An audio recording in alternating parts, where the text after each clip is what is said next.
Good evening, everyone. We'll go and call the City Council meeting to order. This is the City Council meeting for January 18th, 2011. First thing on the agenda, as always, is a roll call and determination of quorum. Charlene, if you would, please. Peterson. Weifenbach. Davis. Hadcock. Kroger. Costello. Here. Quaker. Here. Waugh. Brown. Mason. We have quorum. Very good. Thank you, everyone. Just a couple of reminders. If you have a cell phone or a pager, we would please ask that you take it out, turn it to the vibrate mode, or turn it to the off position. We would certainly appreciate that. Also, if you do get a phone call and you do need to take it, we would ask that you actually exit the room, go out front of the room here and take it before you. That way you're not disturbing folks within the meeting. We certainly appreciate that. Also, if you wish to speak to any issue on tonight's agenda, we do have speaker request forms. They look like this. They're to your left, our right. Over on the media table, if you please fill that out with your name and also the item. That way, as we make our way down the agenda, we'll make sure that we do not overlook you. A couple other things tonight. This is the first run of our live TV. So we are broadcasting live on our government access channels, both on Mid-Continent and also on Knology. And also for the council members, as per the discussion, I think this spring at our retreat, we finally got our timer in place. You'll see it up front there. We'll give it a try tonight. If we run into a couple issues, please forgive us. We're working through the technical issues. With that, I would ask if Pastor Bob Maddox from Westgate Community Church to please come up and give us the invocation. I would ask everyone to please rise and then remain standing after the invocation for the Pledge of Allegiance. Pastor.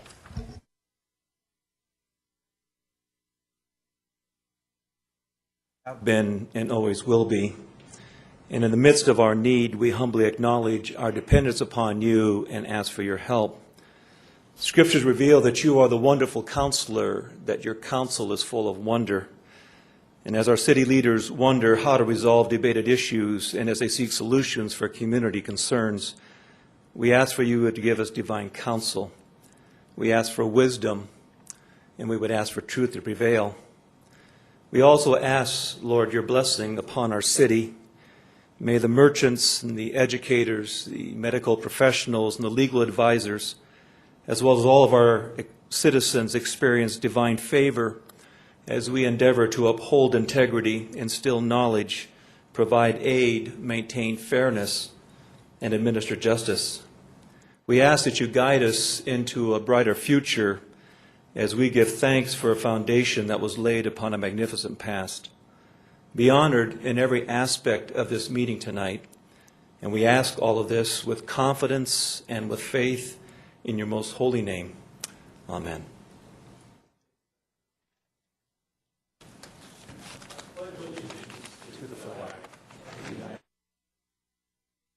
To the republic for which it stands, one nation, under God, indivisible, with liberty and justice for all.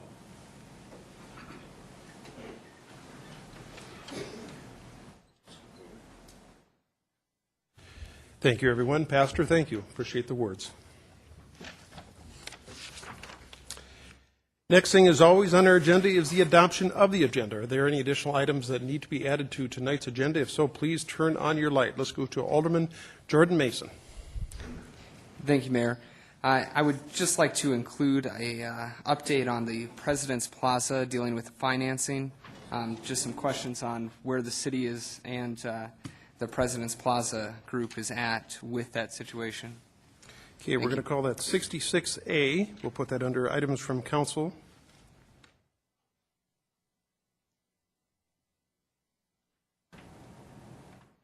Any additional items? Let's go to Joel Lundeen.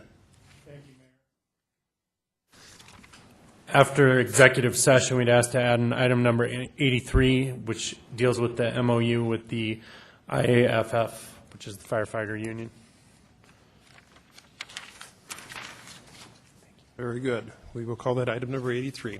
Any additional items to be added to tonight's agenda? Any additional items? If not, the chair will look for a motion to approve the agenda as amended, please. We have a motion and a second. Any discussion on that motion? Any discussion? Seeing none, all those in favor signify by saying aye. Aye. Opposed? Motion passes. Thank you, everyone. We're on to the approval of the minutes. Chair would look for a motion to approve the minutes of the December 28, 2010 council meeting, the December 29th, 2010 special council meeting, and the January 3rd, 2011 regular council meeting. Okay, we have a motion and a second. Any discussion on that motion? Let's go to Alderman Sam Quaker. Thank you, Mayor. Council members received a letter from Sid Hanson, the owner, or the owner representative for Hanson Heights Properties, and he distributed a letter asking that we make an addition to the minutes of the City Council meeting for January 3, noting his objection letter for item 49, and distribution to the City Council of the answers to the questions at the assessment roll hearing on January 3. It's my understanding that these items are part of the public record because they were linked to the agenda last time, and I would just like confirmation from the city attorney's office unless we need to have an amendment to the minutes tonight. Joel, is that your understanding? That is my understanding, and it's part of the file in the finance office, so it is part of the public record. Thank you. Okay, very good. Thank you for those comments, Alderman Quaker. Any further discussion? Motion on the floor is for approval of the minutes. Any further discussion? Seeing none, all those in favor signify by saying aye. Aye. Opposed, motion passes. Thank you, everyone. Next thing on the agenda, as always, is awards and recognitions, and we'll have our Veteran of the Month, and I'll ask Ron to come up and join me here at the podium.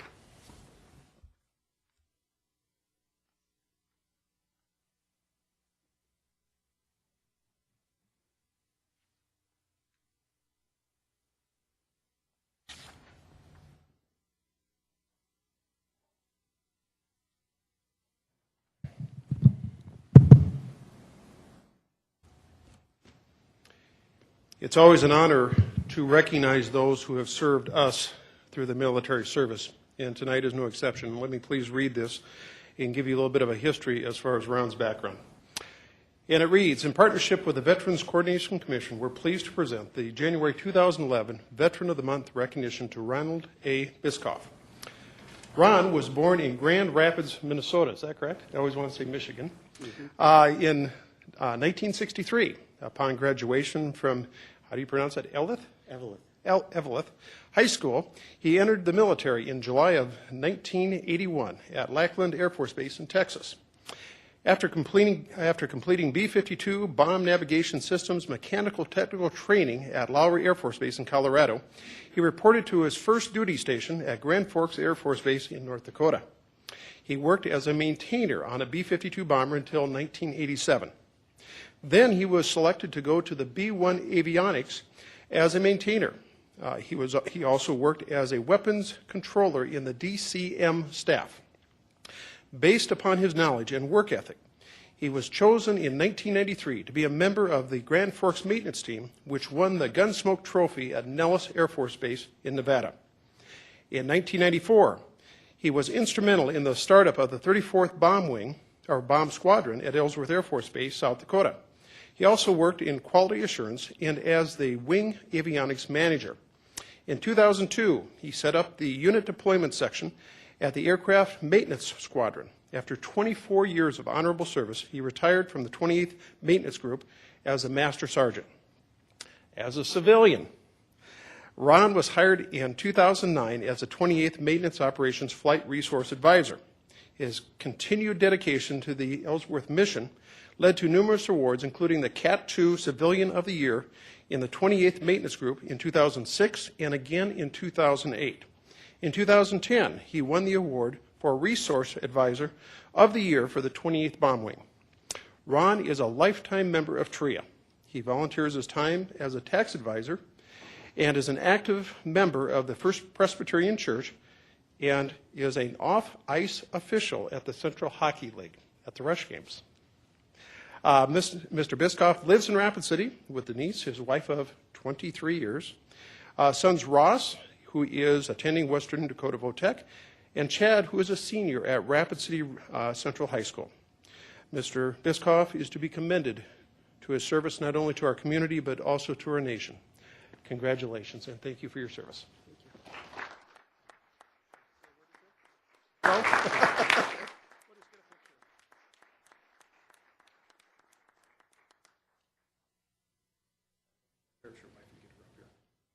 Over. Yep, okay.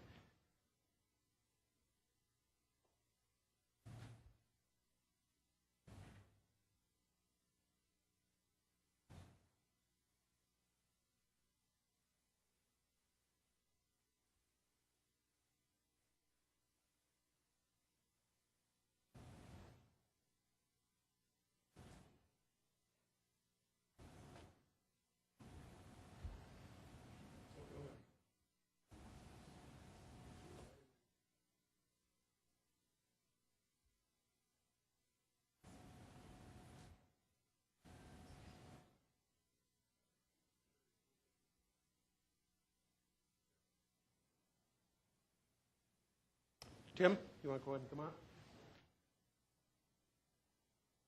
Damon, where's Damon?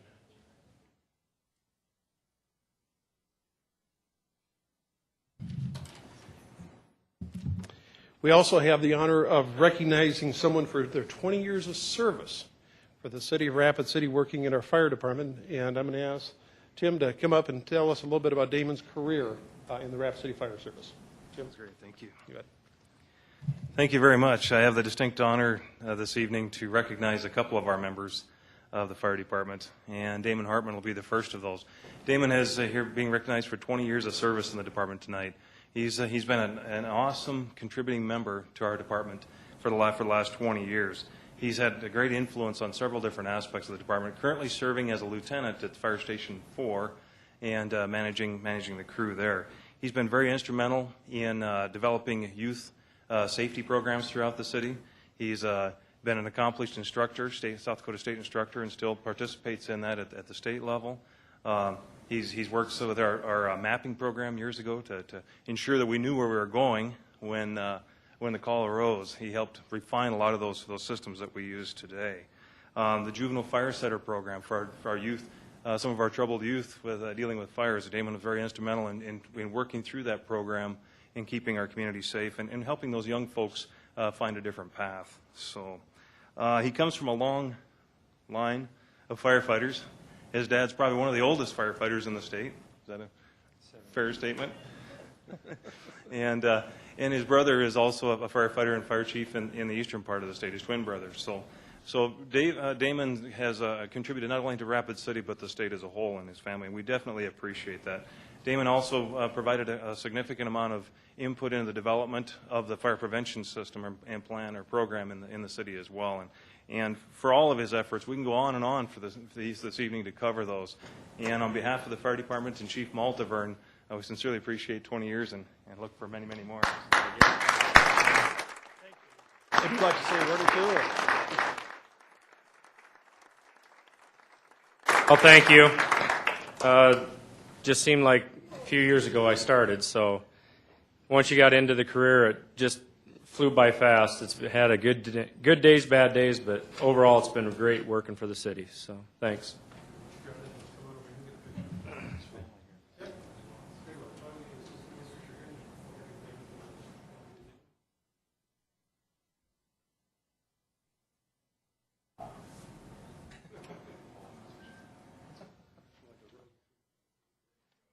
Let's get their family. Come on up, you guys.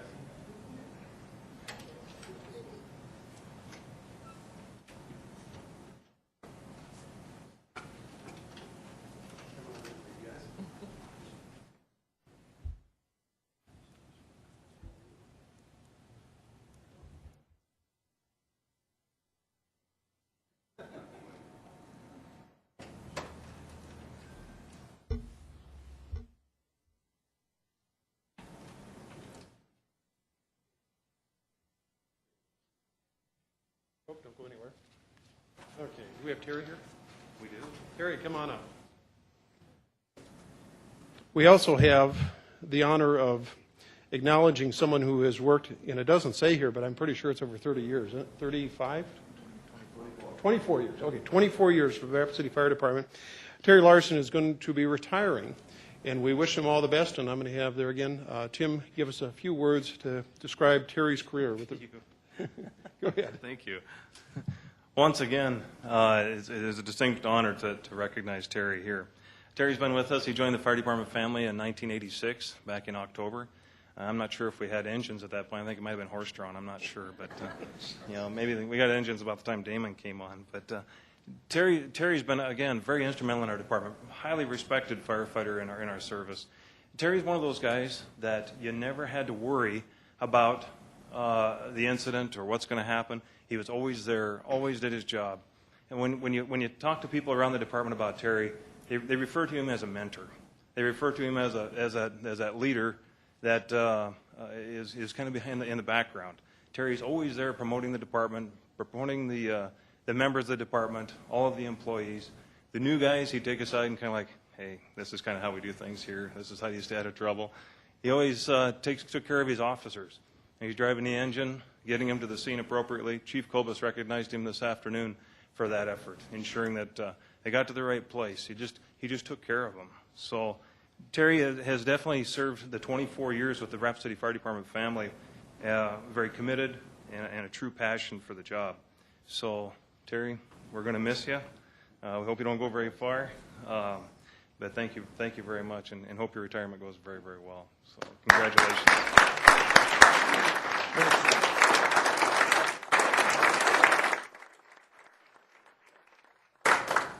I'd just like to say I appreciate how much the city cares for the well-being of their employees.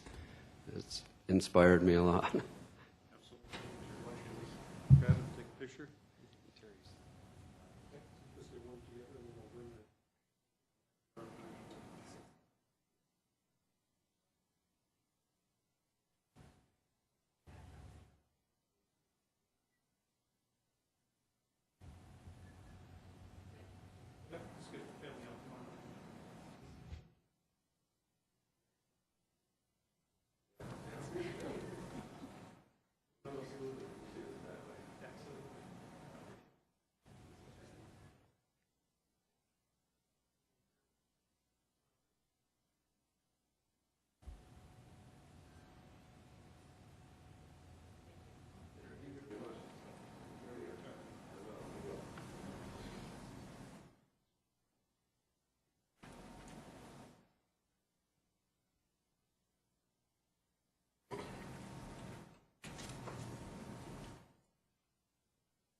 Thank you, everyone, and congratulations not only to our Veteran of the Month, but also to those that have served our community for 24 years, and also Terry, who's retiring. So congratulations.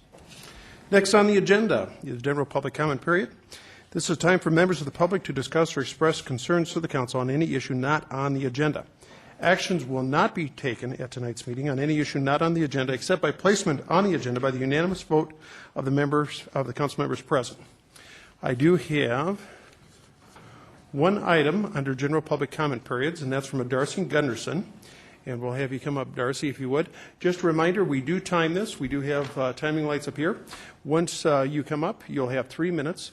So I'll ask you to please identify yourself for the record, and the floor will be yours. Darcy, if you would, please. Yes, my name is Darcy Gunderson. I do have some handouts. Can I? Why don't you just go ahead and hand them down here? Give them to Joel there. Yeah, we'll start your time over there.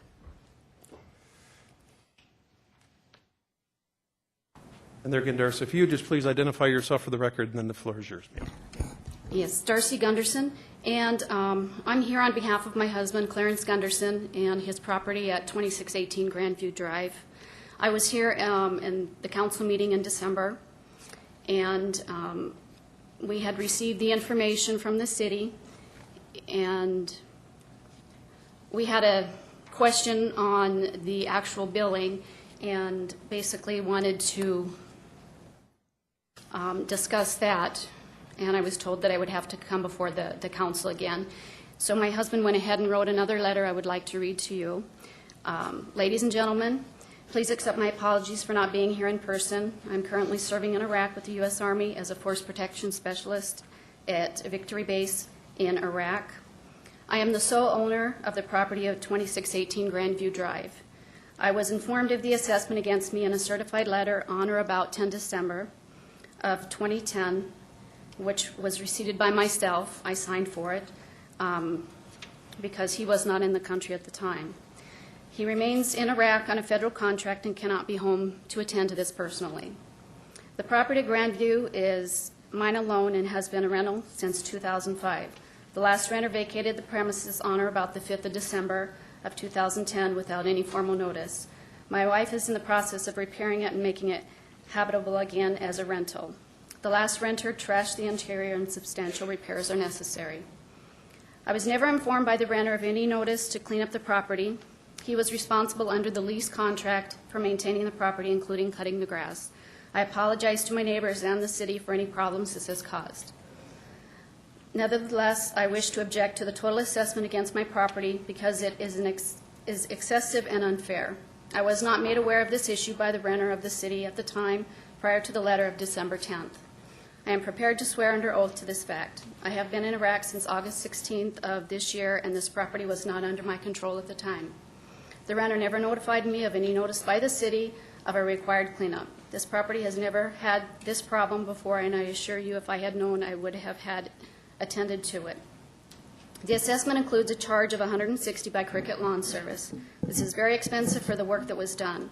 The assessment also includes approximately $42 by the city for administrative costs and an additional fine of $100. I consider it all as a fine. I am agreeable to paying the $160 to Credit Lawn Service, even though I consider it high. I am asking the council to waive the administrative cost and the fine. I am therefore making an offer of settlement of $160. If this is amenable to the council, we can resolve this matter right now.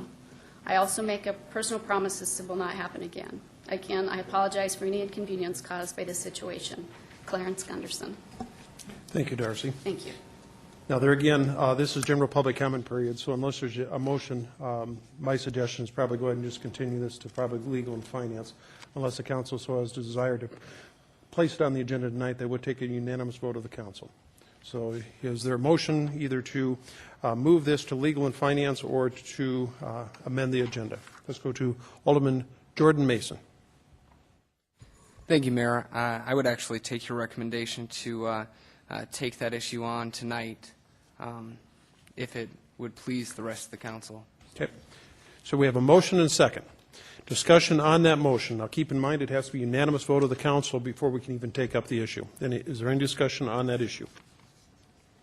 Motion is whether or not to take up this item on the agenda. Seeing no further lights, all those in favor signify by saying aye. Opposed?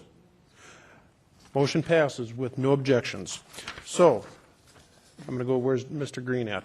What we'll do is we'll immediately take this issue up, as it is now placed on the agenda. So, discussion on this item, or let's at least get a motion on the floor, if we could, please, for discussion.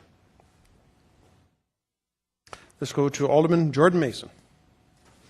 Thank you, Mayor. I would actually find it agreeable to make the motion to accept the offer of $160 as a settlement, and would promote that as my motion tonight. Thank you. Okay, very good. Do we have a second?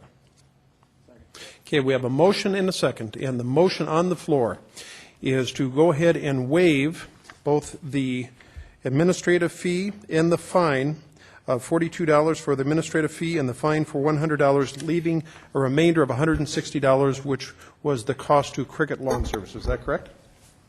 Okay, very good. Discussion on that motion. We have a motion and second. Let's go to Bonnie Peterson.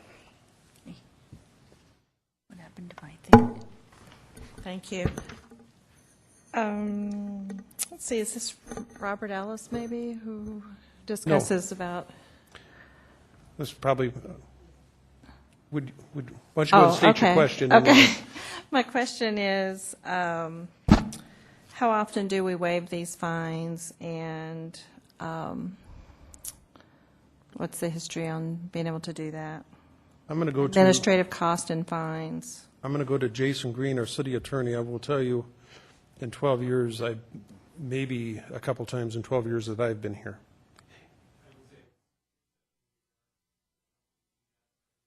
In special circumstances, I think that the council has on occasion done that. In this case, I think what the offer is to pay the money that the city has actually expended, but to not pay those administrative fees we normally collect. And Are these administrative fees automatically, like the administrative cost $42? When does the fine kick in? Does that kick in immediately also, or is that like later because there was no response? Mr. Green. Well, I'm not sure that it's a fine. I'd have to take a look at all the paperwork, but I can tell you that whenever we get to the point of actually going out and doing a physical abatement, when there's a nuisance situation, there's significantly more cost that the city has invested than the $142. Okay, thank you. And also, I'd like to ask Darcy Gunderson. Okay, go ahead, please. Could you clarify for me, is your husband actually in the military, or is he just have a job over in Iraq? He is actually retired military, and he is on a government contract right now with the Department of State. Okay, thank you. Thank you.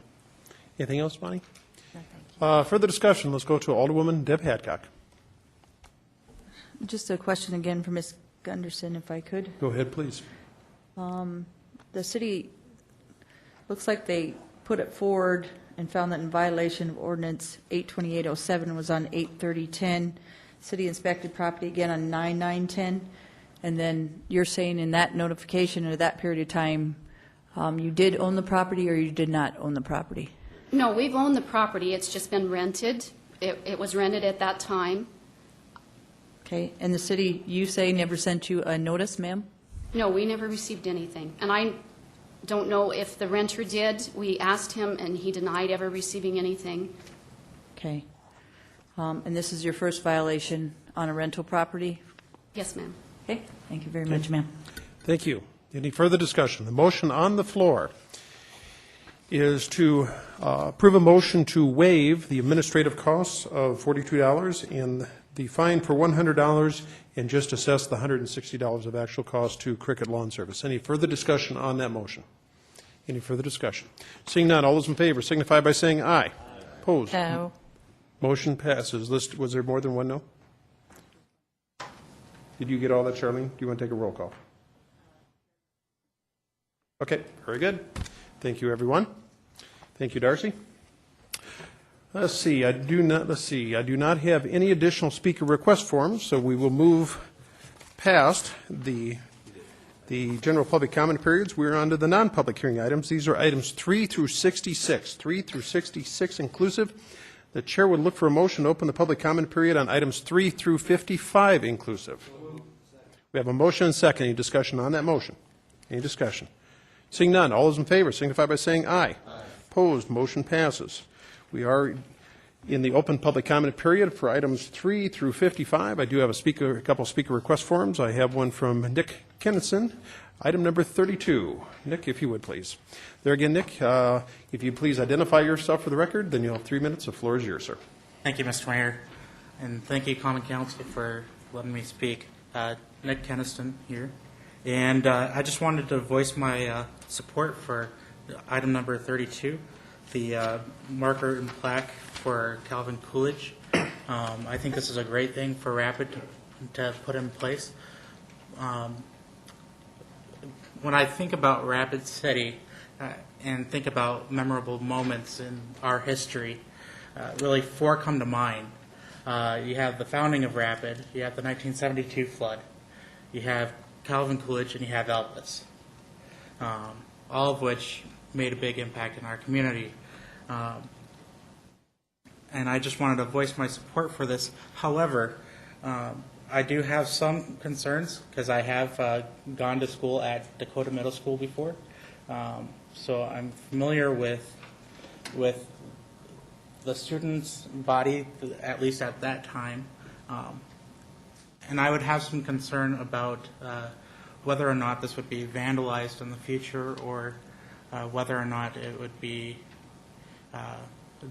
defaced in any way.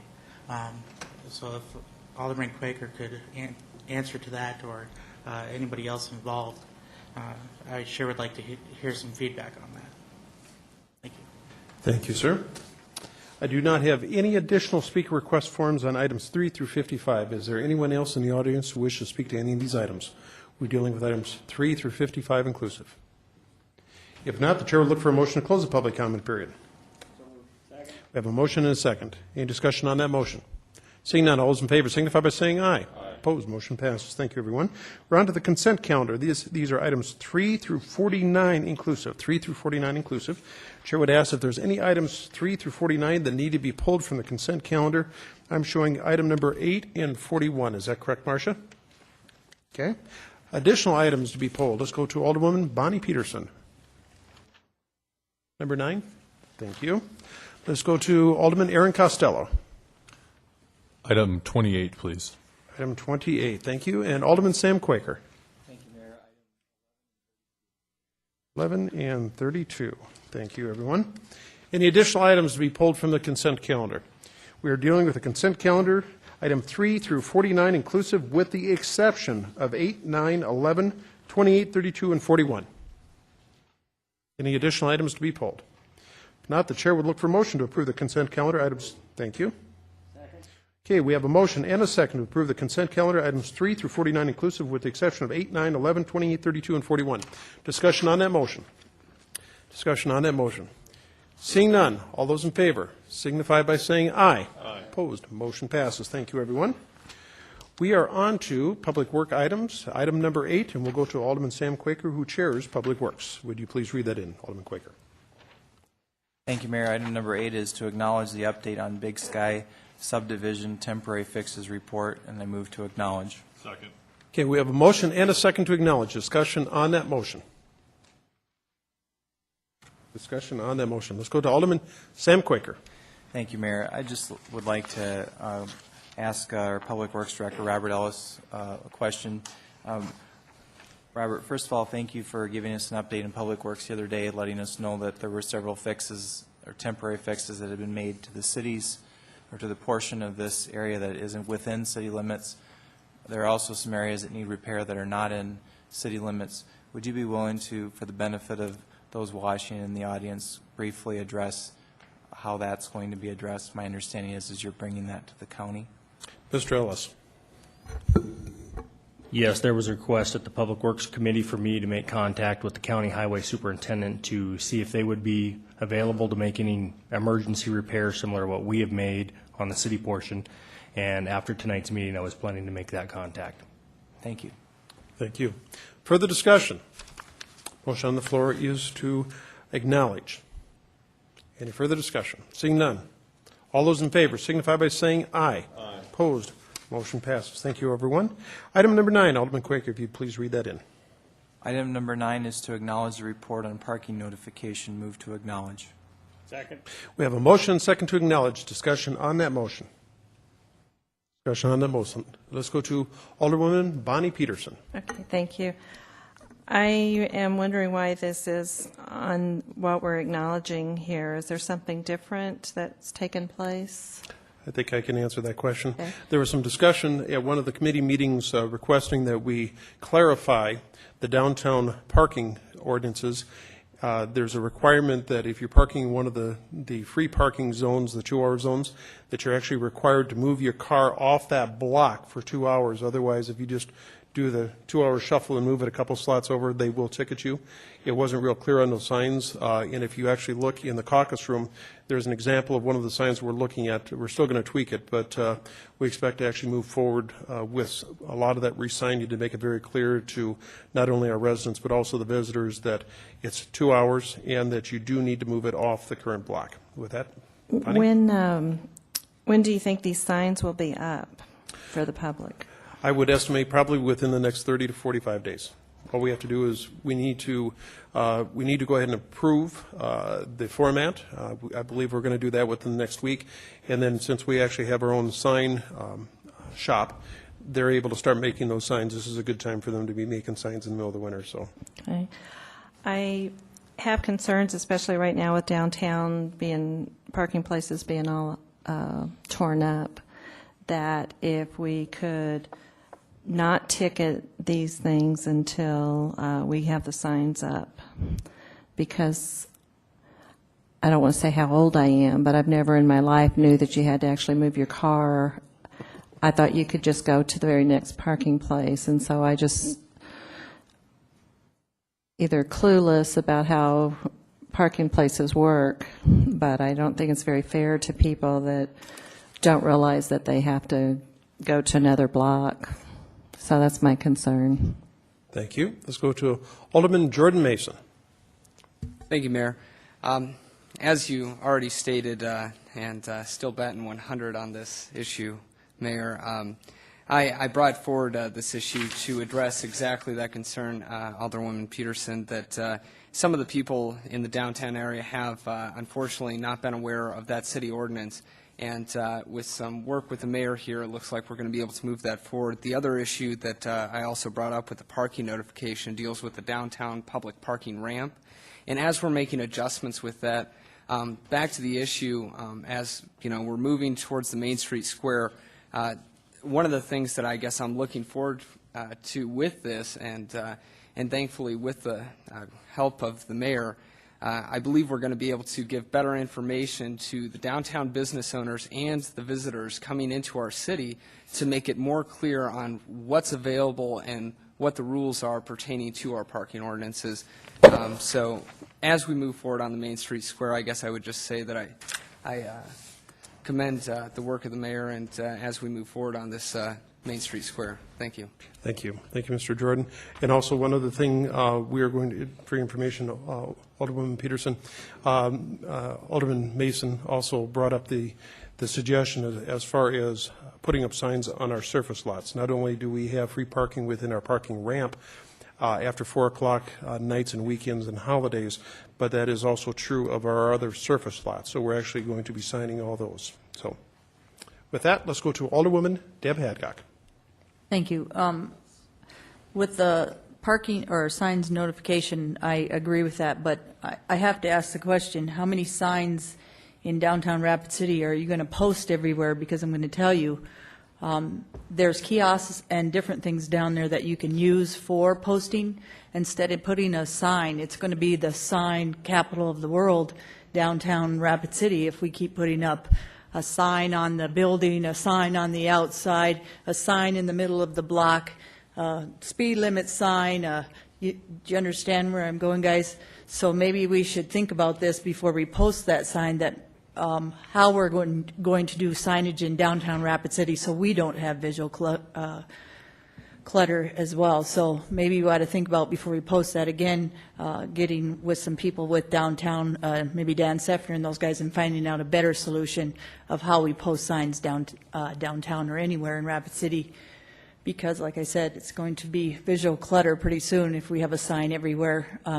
And like I said, I don't think everybody's reading every sign while they walk down the street. So something that will be easy for the downtown people as well as the visitors to understand what our rules and regs are. Thank you. Thank you. Let's go to Alderman Sam Quaker. Thank you, Mayor. Move to continue back to Public Works for additional discussion. Okay, we have a motion. Do we have a second? Okay, we have a motion and a second to send this back to Public Works for additional discussion. Any discussion on that motion? Seeing none, all those in favor signify by saying aye. Aye. Opposed? Motion passes. Thank you, everyone. That was item number 9. We're on to item number 11. Alderman Quaker, if you would, please. Thank you, Mayor. Item number 11 is to acknowledge the Fraud and Waste Hotline implementation report. Move approval. Second. We have a motion and a second. Discussion on that motion. Let's go to Alderman Sam Quaker. Thank you, Mayor. I just want to use this opportunity to thank Alderman Mason for all the work that he's put into this, and also for staff in terms of the implementation. And I would just like confirmation of when the notification is going out to employees. Very good. I can answer that one. We just approved the language within that, and it will go out in an email form and also with next paychecks. Does anybody know the next, Mr. What's the date? The biweekly payroll is this Friday, the 21st, and the monthly payroll is the 31st, and we will attach the memo detailing the program to both payrolls so that everyone gets it. Yep. In addition to that, we will be posting actually a poster board on all the workstation chalk, or basically cork boards across the city. So that has also been approved. So everyone, by the end of the month, so within the next 15 days, will be out. Most of the employees will see it within the week. Thank you. Okay. Thank you. Let's go to Alderman Jordan Mason. Thank you, Mayor. I just wanted to take this opportunity to also thank Alderman Quaker for his assistance in helping me with this, and also to thank Jeff Barbier for his help in setting this up. I got an opportunity to see the website and look at what we've made here, and I think we've made a really good product for the employees of Rapid City, and just want to commend everyone involved. Thank you. Thank you, everyone. Motion on the floor is to acknowledge. Any further discussion on that motion? Seeing none, all those in favor signify by saying aye. Opposed, motion passes. Thank you, everyone. We're on to items from Legal and Finance. Item number 28. Now I'll ask Deb Hadcock, who chairs our Legal and Finance Committee, to read in item number 28, please.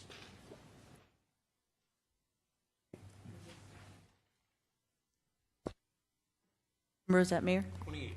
Thank you. Confirm appointment of Stephen Barrios and replace Cale McNoby as the registered professional engineer representative on the Rapid City Trenching Board, and the reappointment of Stephen Swanson, licensed contractor, to the Rapid City Trenching Board. And I move approval. Second. We have a motion and a second for approval. Discussion on that motion. Let's go to Aaron Costello. Thank you, Mr. Mayor. I'd just like the record to reflect I'm abstaining from voting as one of these gentlemen is a coworker of mine. Very good. Thank you, everyone. Motion on the floor is for approval of the confirmation. Seeing no further lights, all those in favor signify by saying aye. Opposed, motion passes. Thank you, everyone. Item number 32, please, if you would. 32 is to approve the resolution number 2011-004, supporting the placement of a historic marker plaque honoring Calvin Coolidge's announcement that he would not seek another term as president. And I move approval. We have a motion and a second for approval. Discussion on that motion. Let's go to Alderman Sam Quaker.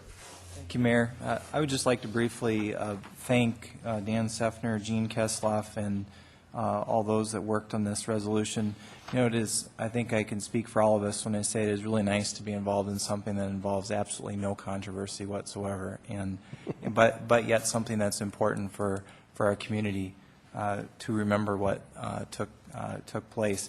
In the research for this this project, it was neat to see an aerial 1927 photo, which you can recognize a lot of the houses still there today, and you can recognize the east wing of what is now Dakota Middle School. And I would just like to take a moment, if the mayor doesn't mind and others don't mind, to just read this resolution. It'll take just a minute. Okay, go ahead, please. Resolution number 2011-4. Resolution supporting the placement of a historic marker plaque honoring Calvin Coolidge's announcement that he would not seek another term as president. Whereas Calvin Coolidge was the 30th president of the United States, serving from August 2, 1923 to March 4, 1929.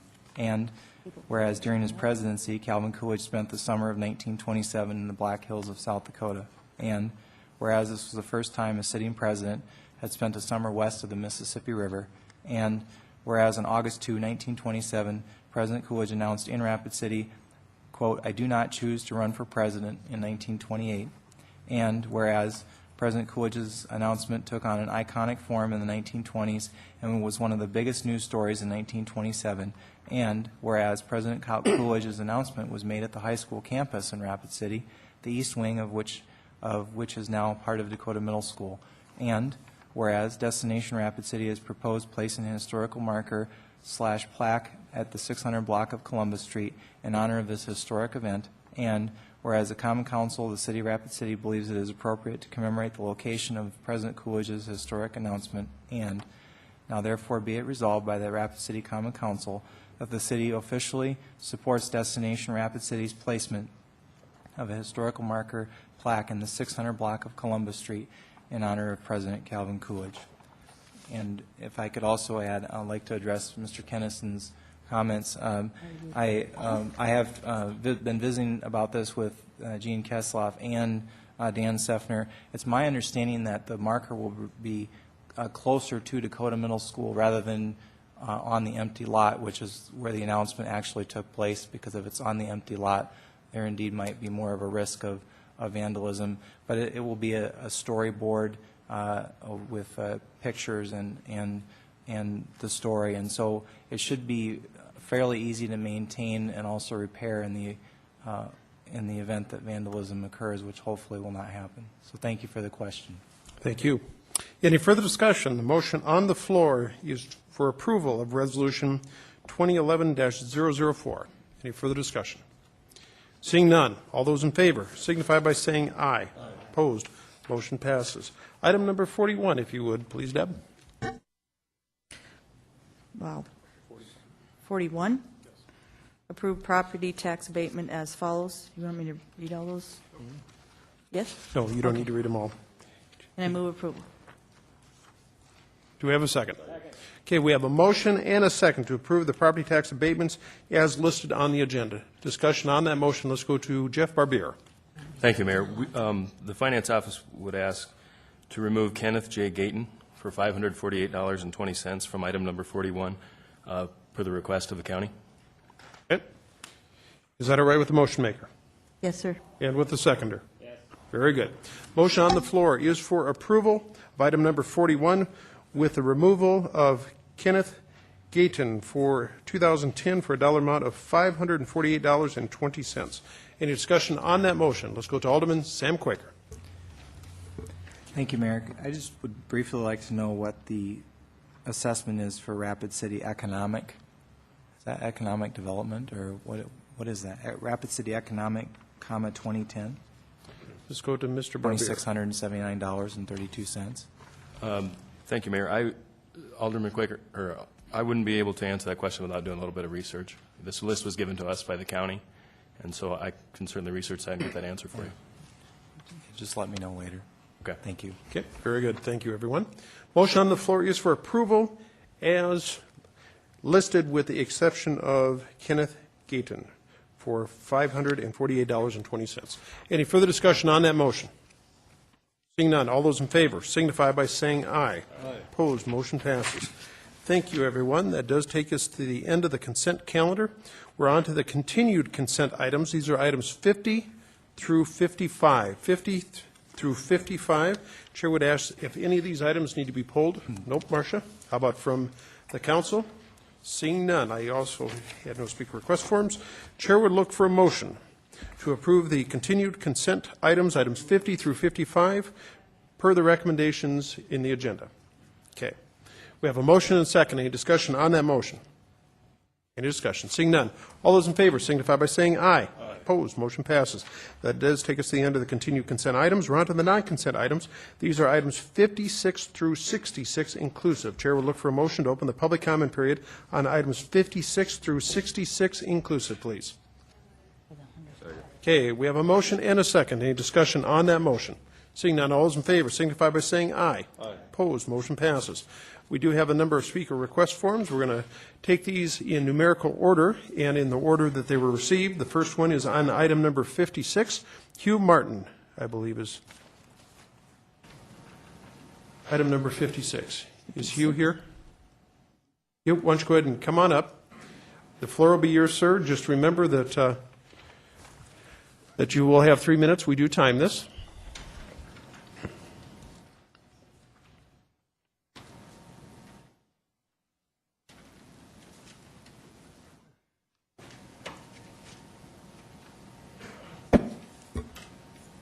And Hugh, I see that you do have items number 56 and 96. We'll speak to 56, and then I'll bring you back up and let you know when we're... You're right. There's no 96. I don't know if I copied it down right or not. I'm Hugh Martin, 2818 South Valley Drive. But I don't know if I thought ours was all the way at the very back end of the discussion there on Marcia, I believe that we're looking at 79. Very good. Mr. Martin, we're dealing with item number 79, and there will be a public comment period later in the agenda for item number 79. Okay. Okay. Thank you, sir. Thank and you. I'll make that correction on your All right. speaker request. We also have a speaker request form from Marla Murphy, item number 57.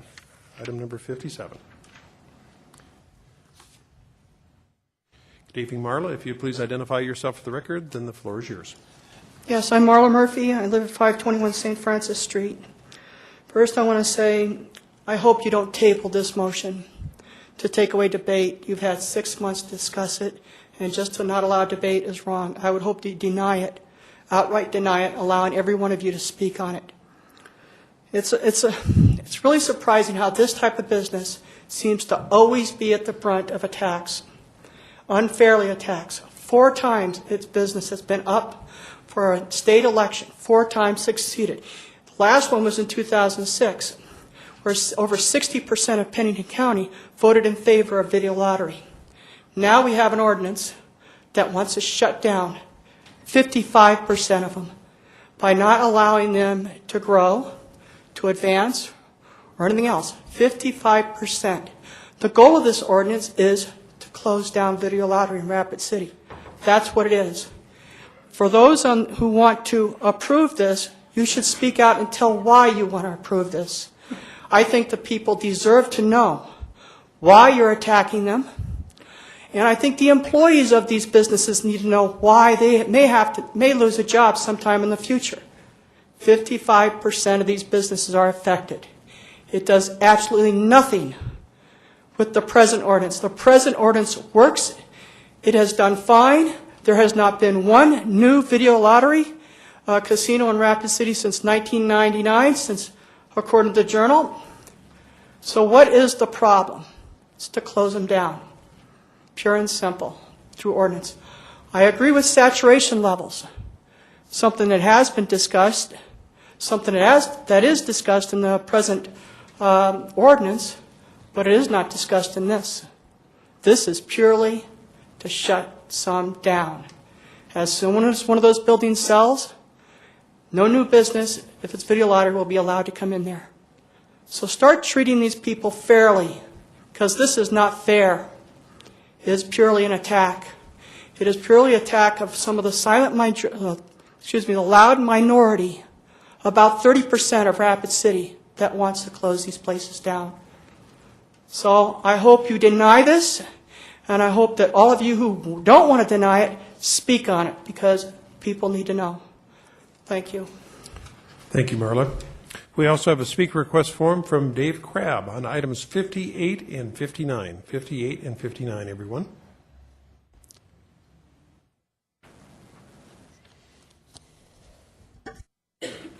Thank you, Mayor, ladies and gentlemen of the council. My name is David Crabb. I'm a CFO with Northwestern Engineering Company.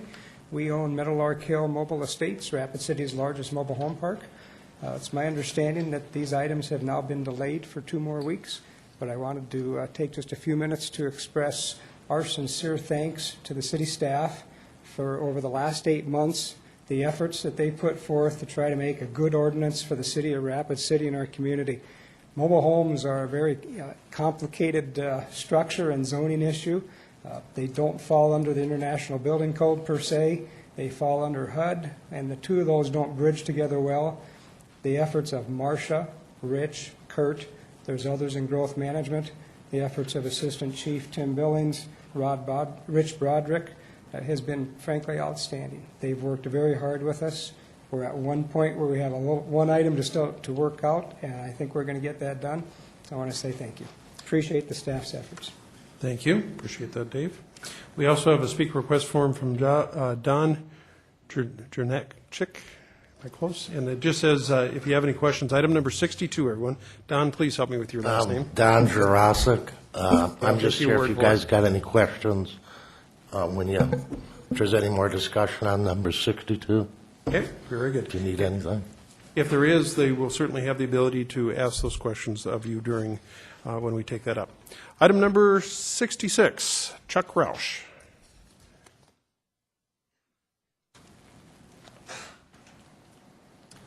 I'm here to ask the council to delay a decision on 66 for 2 weeks until the next meeting. I'm in negotiation with the state right now, and we're just about there, but we have not been able to really come to a final decision just yet. I'd like you to leave as I used before, the playing field as it is, and so that 2 weeks from now, I believe this could be quite tied up unless some of the other speakers have got some other problems with this. I do have a piece of paper here that is I believe, the final design for this intersection. And I think I'll just hold it for now. I see Scott is here, or Todd, excuse me. so he may want to talk to that. But if not, I've got one if you want to look at it. It's tied to the offer they made me, so I do believe this is the final time of the final drawing. Okay, thank you. Thank you. And for the council's information, item 66, Marcia, I believe that what Mr. Roush was talking about, we do have that attachment. It says Mountain View option 3. Is that correct? So if the council wants to pull up item 66, you can see that attachment. With that, for the record, I didn't state my name. It is Charles Roush, and I represent Roush Monuments. thank you, sir. We also have a speaker request form from Albert Gonzalez. There again, if you just please identify yourself for the record, and the floor is yours. Yeah, my name is Albert Gonzalez from Albert Small Engine. The reason here is I don't know what kind of deal they have made with the DOT, and I got invoices over here that shows how much business I did at the busy month of the year. And in the alley, I used 142 customers went through the alley, stopped there, unloaded. That times 2, that's 284 customers went through the alley. Right now, I don't know what this decision they have made with the DOT again. And what is going to happen, I'm going to have problems, my customer driving through his property, turn around if they open the alley. So we're going to have problems with the police, or he calling the police, or he stopping my customer, his business, plus the chiropractor too. So I don't know what to do and what is going to happen in the future. I just want you guys to protect my rights, because this is going to be a problem. My customer cannot put in reverse the car. Somebody's going to be behind me, or the customers, and then it's going to be a problem between my customers with his property, and I want to see what is the resolution to take care of this problem right now. So in the future, I don't want to be harassed by the police, or by you guys, or by them. So that's the only thing that I need to know. Thank you. Thank you, sir. We also have a speaker request form from Tracy Karsnick. Item number 66, everyone. If you just want to give that to Joel, right there, and he'll pass it down for you.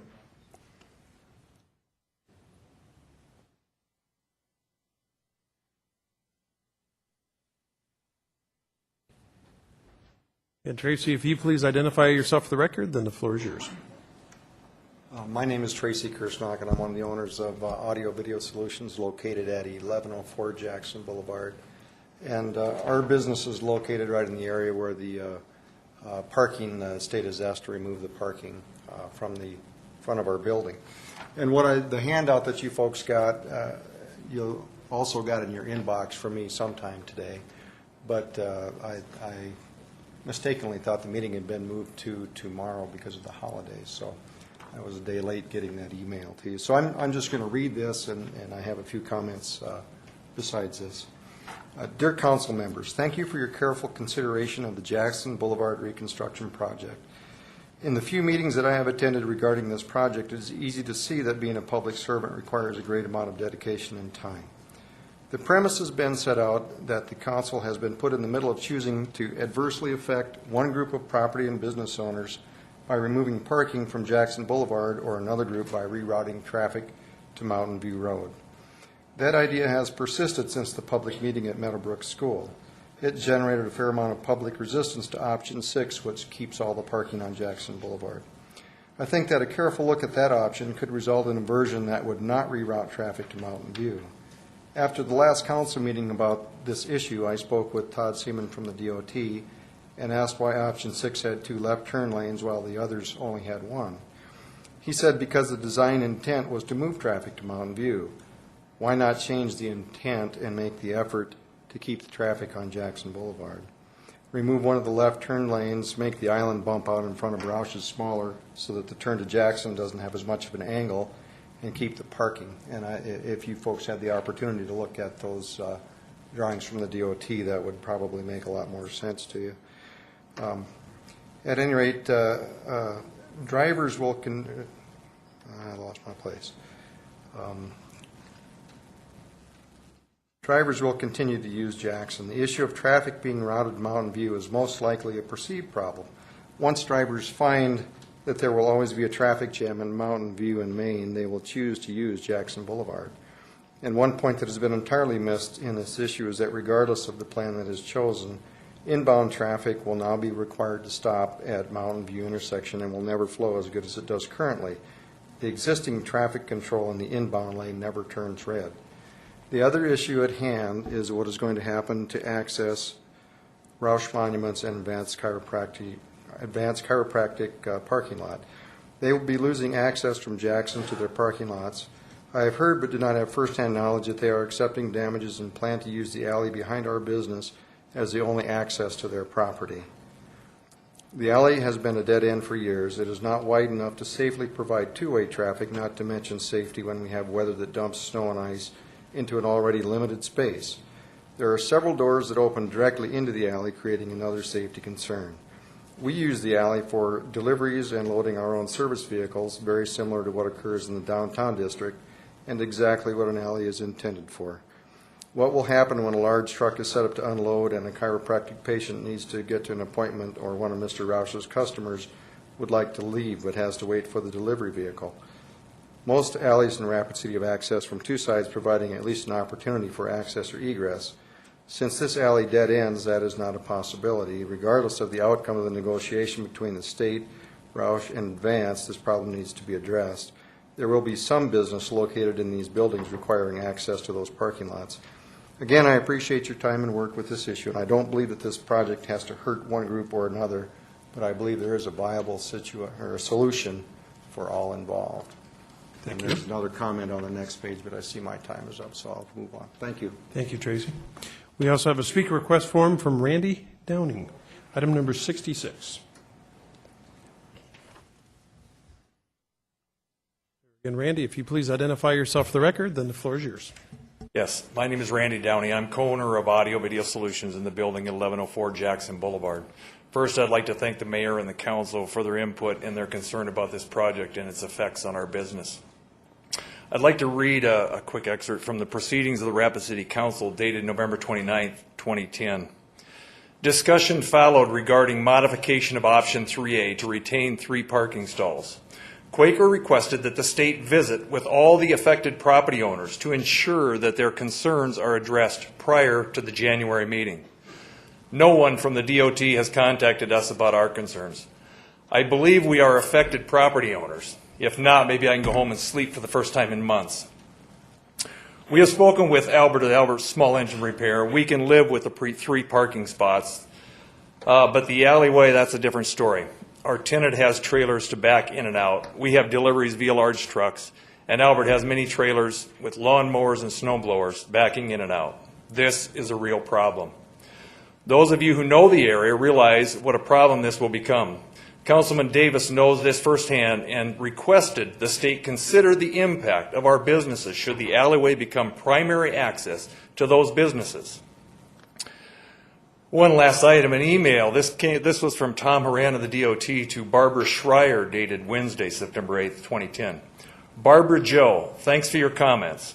I am uncertain of the communication that the audio business had with the DOT.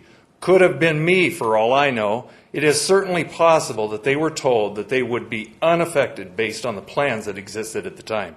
Mr. Mayor and council members, thank you very much. Thank you, Randy. Also have a speaker request form from Joel Junt, item number 66.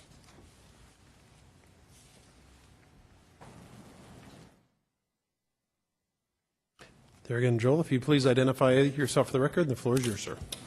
Joel Junt, Director of Planning and Engineering for the Department of Transportation and Pier.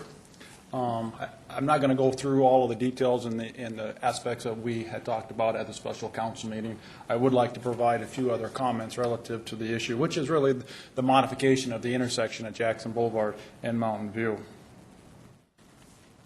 As you know, our main goal there is to improve the safety and to modify the operation such that it is, in essence, helping all users of that facility.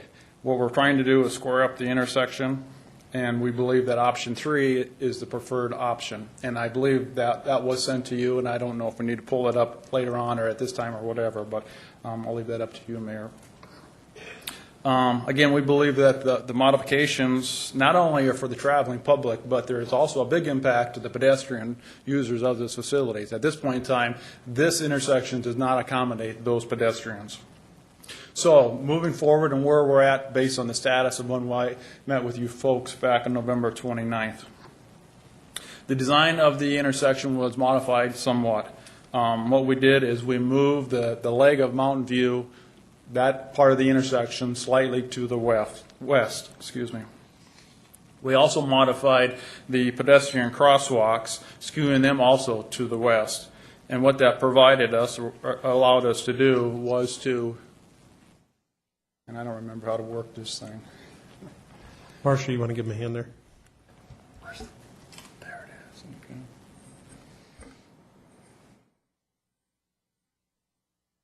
You're now John Madden. Okay, again, this intersection here was modified to the west slightly, and these pedestrian crosswalks, instead of being in this direction, have now been skewed so that they also point towards the southwest. What that's allowed us to do is to increase, or actually retain, one additional parking stall in this location. So the last time we had visited, we had 2 there. Now we're showing through. The third item that we did was also get with your city traffic engineer to verify the site distance that's needed for, I believe this is Clearview Lane, to anticipate or accommodate that site triangle that is needed for that safe movement of that traffic pulling out of that. And so that, again, allows for 3 stalls to take place in that location. In regards to the acquisition of the right-of-way, appraisals have been completed on the 2 landowners that were at this intersection. Offers have been made to these 2 businesses, and they have been made based on 2 different situations, 2 different scenarios, excuse me. The first one is that an offer has been provided to them to pay for the damages of the loss of those access points. And they're somewhere in this vicinity. This is a shared access for both of these businesses, and so that compensation was to pay for the damages of removal of that access. They also received an offer from the state to completely purchase the property outright. So when it all said and done with it, these owners were looking at those options and determined which option they would like to proceed with us on. Joe, could you please identify which 2 properties you're talking about as far as the offer? The two properties I'm talking about is Roush Monuments, which is here, and Advanced Chiropractor, which is located there. Thank you. Thank you, Mayor. That being said, I really think there's 2 issues at hand here. First is the acquisition of the properties, not only for these properties along this intersection, but also for numerous properties also on the corridor. That's one issue. And there is a process in place that we utilize for the acquisition of properties.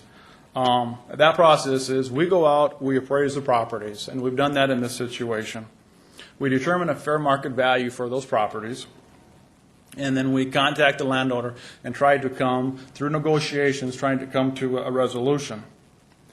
If the resolution cannot be had, then the process after that is for the landowner then to take it to a judge and jury. And that's the process that we have based on both state and federal regulations. And as you know, the other issue at hand is the removal of parking for a number of these stalls. And that really was the sole reason why we came to you folks, was to address that issue. So I would encourage the council to focus on the parking issue and allow the right-of-way process to work out its normal way of doing business. So therefore, the DOT request is for the City Council to concur in the proposed removal of 4 on-street parking stalls along the section of Jackson Boulevard that is maintained by the city. Thank you, sir. Thank you. And that is all the speaker request forms I have, and we're dealing with items 56 through 66. Is there anyone else in the audience that wishes to speak to items 56 through 66 who has not had the opportunity to speak yet? If not, Chair will look for a motion to close the public comment period on items 56 through 66 inclusive, please. Thank you. We have a motion and a second. Any discussion on that motion? Seeing none, all those in favor signify by saying aye. Opposed?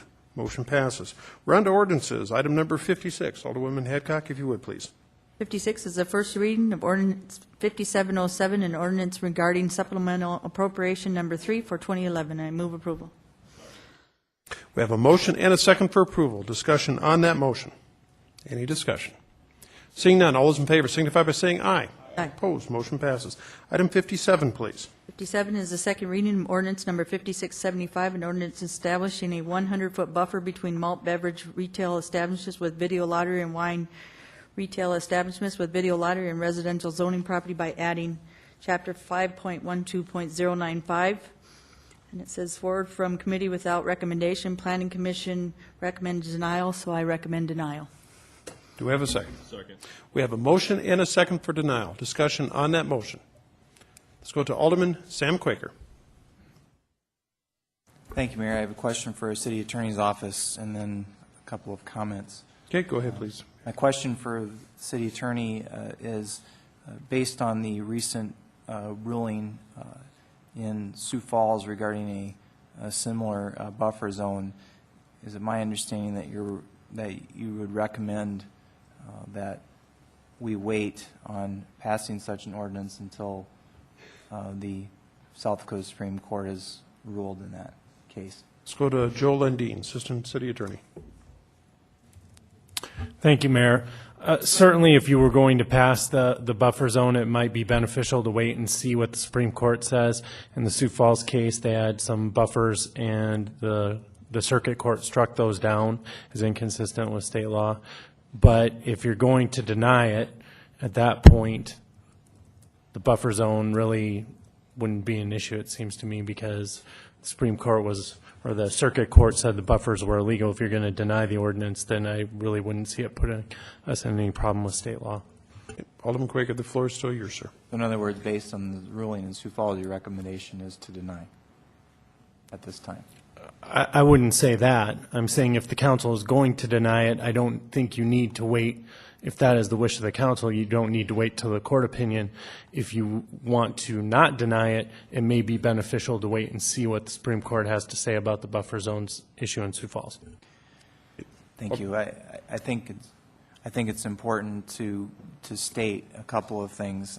First of all, this was a response to a request for new casinos in two different areas of town. One was on North Haines and the other was in the 700 block of Indiana. These were bona fide constituent concerns that were brought to us, and this was an attempt to try to address those concerns. By no means was it an attempt to shut down 55% of video lottery at all. It was an attempt to address the concern of new businesses and the distance from nearby neighborhoods.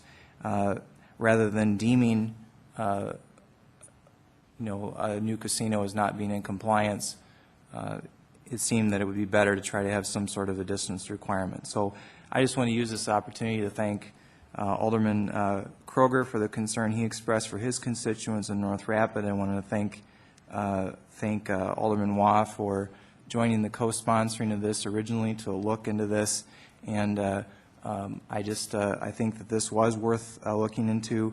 It was by no means an effort to shut down existing businesses. It was an effort to address existing constituent concerns. Thank you very much. Thank you. Let's go to Alderwoman Deb Hadcock. Just a couple of concerns. This was brought up before, and then when we had voted on this, my concern was doing the work on it and looking up what happened in the past before you bring up an issue. I originally helped with the Indiana Street, went to the Planning Commission and did many things with the neighborhood there to try to get that moved.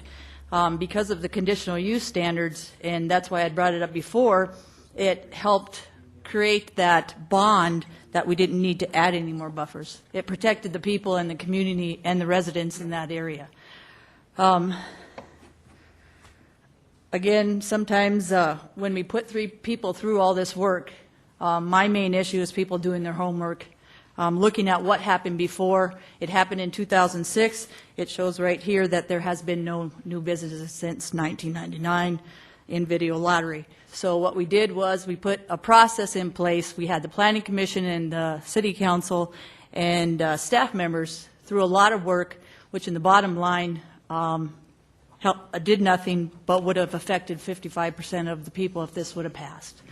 Again, I appreciate denial on this. This is something that is protected already by our standards. Thank you, Marcia, for bringing this forward, and the Planning Commission for understanding that this process does work.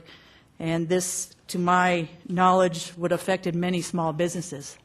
And if people would have looked that up before they brought this process forward, it was a big thing to me.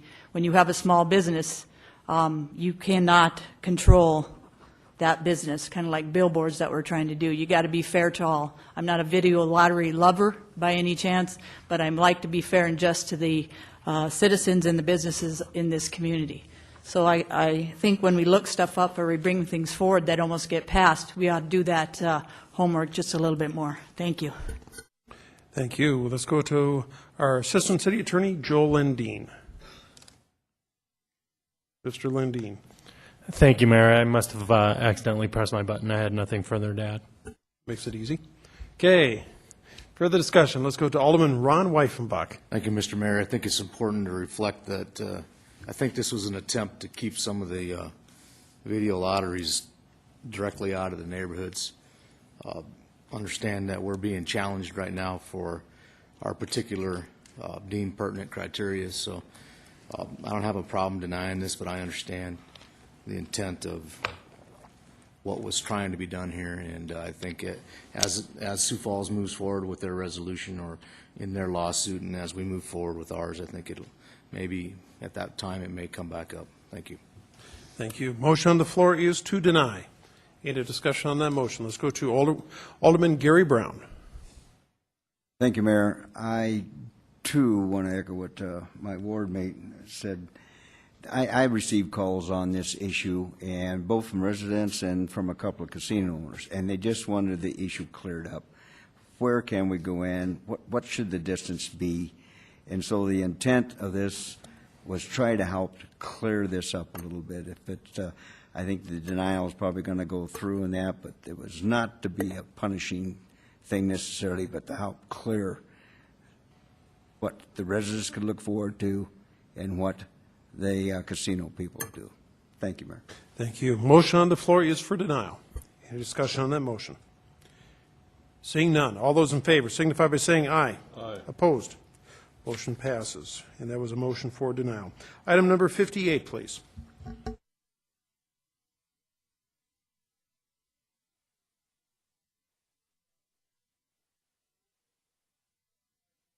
All right, and let's ask a real quick question. Where'd Marcia go? Are we expecting to continue both these items? We would ask that you continue these back to the Legal and Finance Committee. I think we can resolve the final remaining issue potentially. That'd be my motion. 58 and 59, sir. Okay, we have a motion and a second to send both items 58 and items 59 back to Legal and Finance Committee. Any discussion on that motion? Keep in mind the motion is just to send them back to the committee. Let's go to Alderman Ron Weifenbach. Thank you, Mr. Mayor. There was some conversation made in reference to thanking the staff for putting this forward. I'll extend that also from the council, but I'll also extend from Mr. Crabb and his group of people to working with our staff to get this right. I understand there's a lot of areas to cover in it, and if we can get it right and if we have to continue it for another 2 weeks, I'm comfortable with that. Thank you. Very good. Thank you. Let's go to Alderwoman Deb Hadcock. All I can say is God bless Marcia and this committee, because geez, oh Pete, they are working hard on this to get it right, and I can tell you they've done many meetings and many committees, and you got to thank them. They have worked hard to get that information right and make sure those citizens hopefully are taken care of. So good job, Marcia, and your staff and the fire department and many of the people that have taken many time out to do this, because there's been a lot of volunteers in this as well. So we appreciate it. Thank you. Motion on the floor is to continue or to actually send both items 58 and 59 back to the Legal and Finance Committee. Any further discussion on that motion? Seeing none, all those in favor signify by saying aye. Aye. Opposed, motion passes. Item number 60, please. 60 is second reading of ordinance number 5701, amending Title 15, Chapter 15.24 of the Rapid City Municipal Code by adopting 2009 Uniform Plumbing Code and adding amendment thereto. And I move approval. Okay, and let's just get a clarification. The recommendation from staff is approval of ordinances as reformatted by the city attorney's office. Is that correct, Marcia? That's correct. And that is all right with the motion maker? Yes, sir. Thank you, and the seconder. Very good, thank you. Everyone clear on the motion? Motion on the floor is for approval of the reformatted version. Any further discussion on that motion? Seeing none, all those in favor signify by saying aye. Aye. Opposed, motion passes. Item 61, please. 61 is first reading of ordinance number 5708, an ordinance amending section 17.06 of the Chapter 17 of the Rapid City Municipal Code, rezoning the within described property as requested by Dream Design International Incorporated for Barbara Butler and Don Schultz for rezoning from General Agricultural District to Office Commercial District, located at the northeast corner of intersection of Catherine Boulevard and Wellington Drive, and I move to table. Okay, we have a motion and a second to table. And just for a note of clarification, it was inadvertently placed on the agenda. And just so everyone's clear, tabling motions are non-debatable, so there is no discussion on tabling motions. All those in favor of the tabling motion signify by saying aye. Aye. Opposed, motion passes. Item 62, please. 62 is a request by Davis Engineering Incorporated for Bill Peterson and Don Jurassic for a preliminary plat located at the southeast corner of the intersection of Wood Avenue and Doolittle Street, and I move approval. We have a motion and a second for approval with stipulations. Is that correct? Okay. Discussion on that motion. Let's go to Alderman Ron Kroger. I'm sorry, Alderman Weifenbach. Thank you, Mr. Mayor. I appreciate that.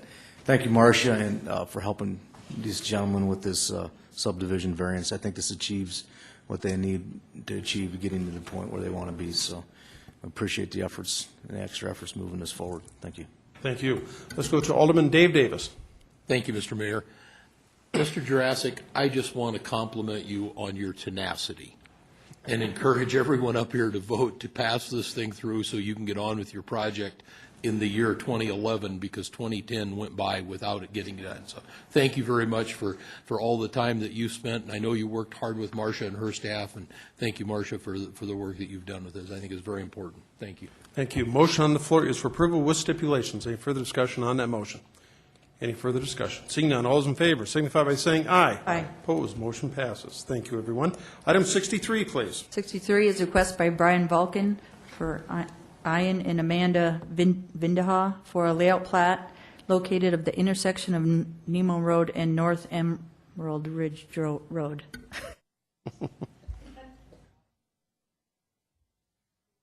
With stipulations, correct? Very good. We have a motion and a second for approval with stipulations.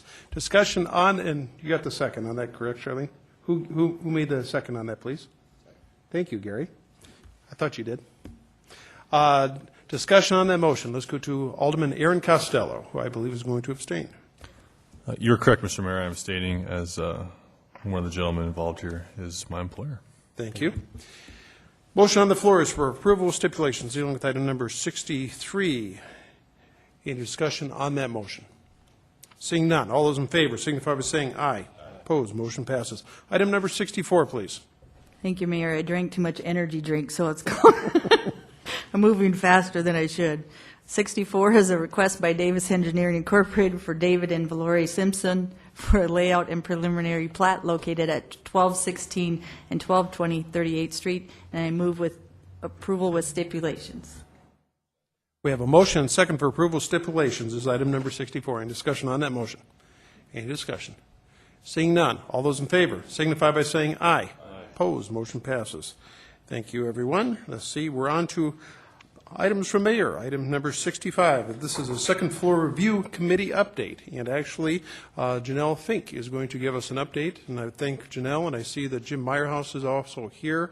I don't see anybody else from the committee, but before you start, Janelle, I just want to thank you and all the committee members. They have been meeting I believe weekly, and sometimes actually at the beginning, multiple times during the week, to come forward with some recommendations. I know that you presented this to the Planning Commission. The Planning Commission endorsed your proposal and is requesting the City Council to move forward with your recommendations. With that, Janelle, you have the floor. Thank you.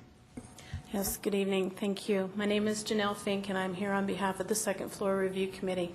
And Mayor Hanks was correct. We've been working since October. Our charge was to review the Leahy report that talked about some of the recommendations that could be implemented with regard to the second floor. We listened to Mr. Leahy. We evaluated some of his recommendations. We prioritized what items we thought we wanted to work on, and we dug in. The first item, or actually maybe I'll back up real quickly. I'd like to maybe tell you who sits on our committee as well. Mr. Ron Kroger is on our committee, Bill Freitag, Jeff Loggy, Jim Meyerhouse, Jerry Schoner, and Pat Telestis. There are a couple other members, but these are the core group that's kind of been with us towards the end. The primary item that we looked at with the charge of reducing the number of items that come before both the Planning Commission and the City Council was what items do concurrently or tend to repeat or languish on your agendas. Staff was able to provide us with a chart that indicated the priority or that the number of items that the majority of items that are on the calendar are actually preliminary plat items in relation to the Growth Management Department. Currently, you have a platting process that allows you 3 different steps. Typically a layout plat, which is a conceptual plat, a preliminary plat, which is more the nuts and bolts of how things work, and then a final plat, which is an administrative review and approval. Our committee looked at the preliminary plat process and wondered how we could change that into an administrative process that would, once we get past an initial concept approval, that would allow engineers or developers, owners to work with staff and iron out those details that can be time consuming and cause things to languish on your agenda. Waiting for a certain report, discussing certain sizing of piping, placing of inlets, things like that that don't necessarily pertain directly to the concept of the development that's taking place. And in that, we recommended that we would create a process whereby what we typically call a preliminary plat would become what's called a development engineering plans, and they would be an administrative review. We also decided to take what's called a layout plat and create another option that would come before you that actually has a little bit more detail or a little bit more meat. This allows the council to always see and take action on development that's occurring in our community. What the number of lots, basically where the development's going to occur, street layouts, basic concepts like that. So you still have your finger on what's taking place in our community, but you don't get bogged down with the details of working through the development. It's also, we believe, a benefit to staff because there's a lot of time involved in preparation for these meetings, putting reports together, even things that languish on an agenda, and meetings times. It's precious time for everyone, Planning Commission members, you, owners, representatives, and developers as well. So we developed that and added a couple other items that we thought would be beneficial, which was a lot line adjustment or consolidation plat, where you have landowners that are making just minor adjustments, no increases in density, that those items could be administratively reviewed and approved and wouldn't require subdivision improvements or variances where there's no increases in density. We actually met with staff and we took their comments. We met with Marcia, we met with Vicki. We also interviewed Bob Dominic just shortly after he exited that department. We sat down, we met with Robert Ellis, we met with Dale Tech and Ted Johnson from his department. We also interviewed other developers outside of our group. We sat down and talked with Jerry Foster with FMG Engineering and Cale McNabb from Spurlick Consulting. We presented our proposal to them, discussed this, and allowed them to comment on it. Everybody that we visited with was pretty positive about the processes that we put forward. We presented this at Planning Commission on the 6th, and their recommendation was to support what we had put forward, and we would seek your recommendation again this evening to support this proposal and that would allow staff to start developing the language that would be necessary to implement this proposal. The chart's kind of interesting. If you're not really familiar with the plating process, it might be a little confusing, but I would be very happy to answer any questions that you might have regarding either, how the current process works from our perspective or how we feel this is an improvement over what we have today. Thank you, Janelle. I can't thank you enough for the work that you and the committee have done. Marcia, just real quickly, can you walk us through the process as far as going through and drafting and also adopting the recommended changes to the ordinance? The Planning Commission has recognized the changes and authorized us to proceed with drafting those, bring those forward. I've been in contact with Mr. Freitag from the committee. They have some folks on their committee that will be helping draft that, and we'll continue to work with them in the city attorney's office to bring that through as soon as we can get the draft prepared and take it through the public hearing process that's required by statute. Very good. And Janelle, and my apologies, I was working to get that up. The other thing is, I know that you mentioned this at the previous meeting, that this is really the first step in really priority, but there's additional recommendations that are coming forward from the committee. Is that correct? I believe that you will see and hear from us again. Yes, I think this was what we felt would be the give you the most impact in terms of our charge. And I did also want to assure you that we created or allowed a mechanism in here that for those instances where you're doing administrative review and approval, when we don't agree with staff, which happens from time to time, we have a process whereby we can appeal that to Planning Commission and to either committees that might be responsible, whether it's Public Works, and then also to council. So we're not cutting off that opportunity to come to you when we don't reach agreement. Very good. Thank you, Janelle. I see a number of lights here. Let's start with Alderman Aaron Costello. Thank you, Mr. Mayor. And I would like to thank everyone who participated in this committee. There was a daunting task. And I'm glad you chose to prioritize in the manner you did, because I think you were correct in saying this is where you can make the biggest improvement the quickest. One complaint I heard personally often was the amount of time it took to get through the process. And as I add up the numbers now, it looks like it'd be a maximum of 81 days to get through. Do you have any data on how much of an improvement that is on over the current process? I think that depends on your developer and your particular project. I think this stands to allow things to move forward more quickly for those people who approach this correctly, do their homework, and are prepared. People that, when you run into instances, sometimes maybe when you're not prepared or something else comes up during the review process, that can slow things down. That'll still happen in instances where, somebody doesn't have all their ducks in a row when they're coming forward with a plan. But overall, I believe that this will allow what we normally would call a preliminary plat process and then a final plat process to move much, much quicker. Okay, thank you very much, Janelle. I yield. Thank you. And just to point out, if you look at the far right-hand column, which is the lot line adjustment or consolidation, I know this is one of the complaints that a number of folks had. Just to make a simple lot adjustment, they had to go completely through the process. And what the proposal is here is to make that an administrative decision. And if you notice, there's a 13-day window for review, but literally, it almost sets a maximum of 2 weeks to actually, unless there's issues that arise. But I think that's a great start. With that, let's go to Alderman Ron Kroger. Thank you, Mayor. I just want to thank the committee for the tremendous amount of work they did. Actually, I accuse some of them not having a life, because every time I turned around, they were meeting. Believe me, they spent a lot of hours working on this, and I want to commend them for that. And I want to thank you too personally, Mayor, because we asked for a lot of staff time, interviewing and asking questions, that type of stuff, and you granted that right away. And we asked some other things of you, and you granted those too. So we really appreciate the support that you gave us in working forward on our task here. And it's not done yet, but I think we're going to have a good product when it's done. Thank you, Mayor. Thank you. Let's go to Alderwoman Deb Hadcock. Just a question, Ms. Janelle, if I could, Ms. Fink.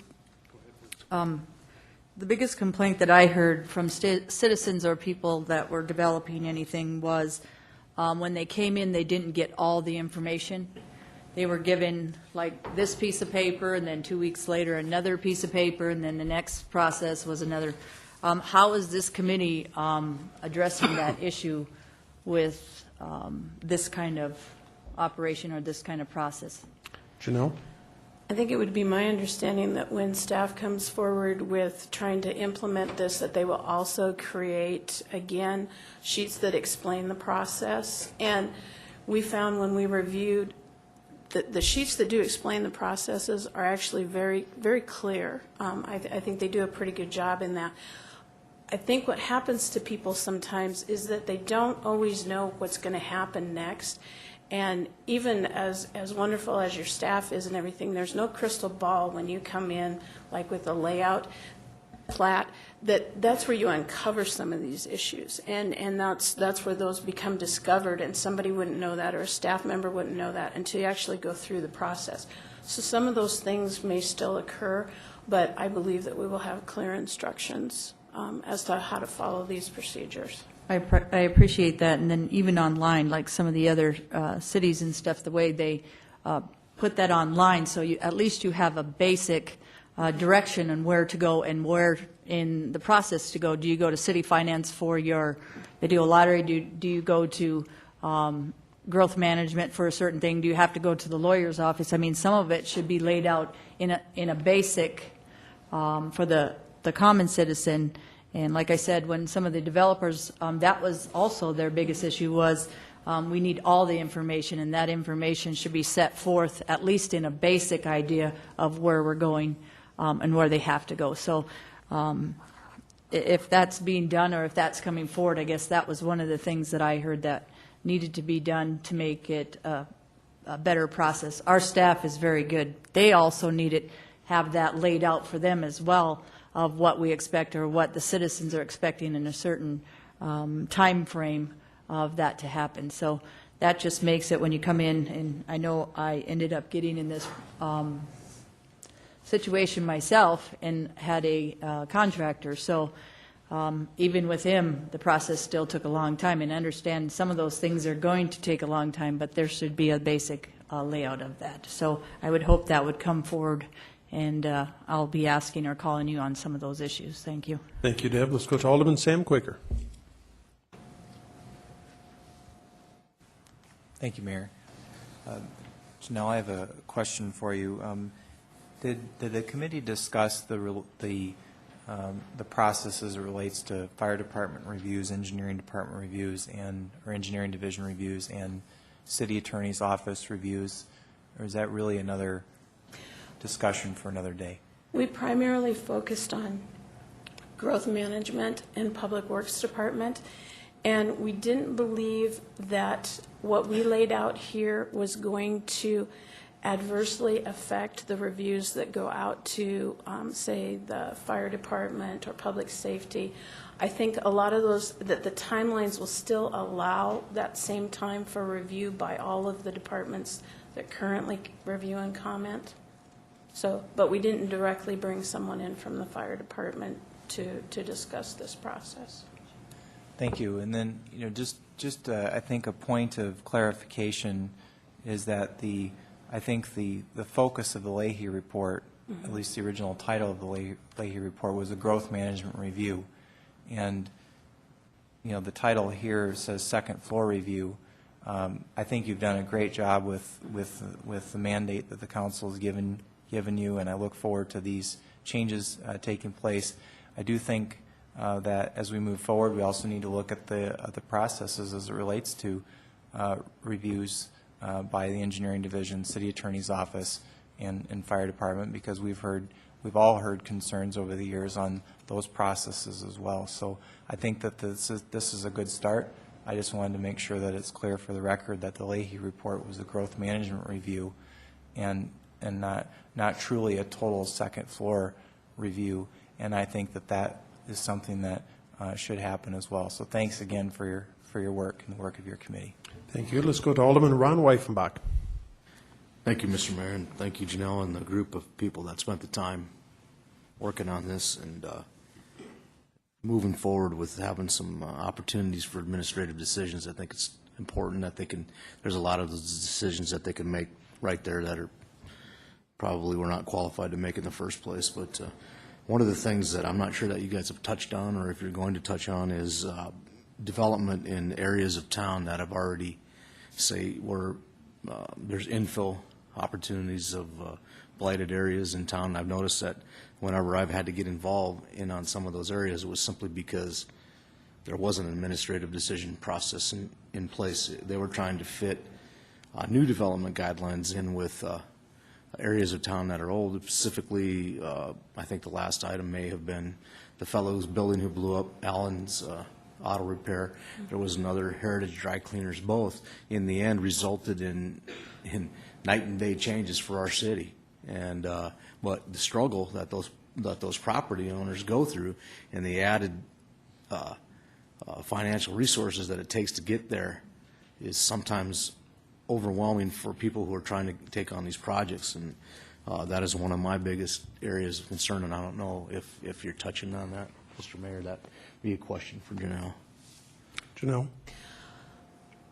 I don't believe that we specifically addressed how the current ordinances interface and in terms of a resolution, but we have discussed amongst our committee the challenges that you have when you have pre-existing development that comes up against the new ordinances, and they don't fit very well, and it is a struggle a lot of times. And I guess our hope is that as we continue to work through with Public Works Department, that maybe we will be able to establish some instances whereby variances or exceptions are granted in certain circumstances, and where they don't feel they can support those, we'll still have to be back here before you discussing those things. And that, I'm not quite sure or how to envision a way around that, that clash, if you will, of the old with the new, and how to make that fit correctly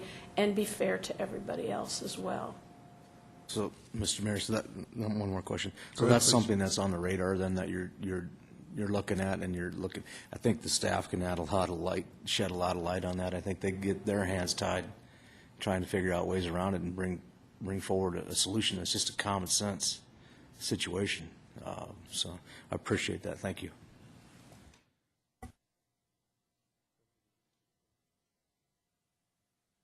Okay, thank you. Any further discussion? The motion on the floor, we'd look for a motion to acknowledge.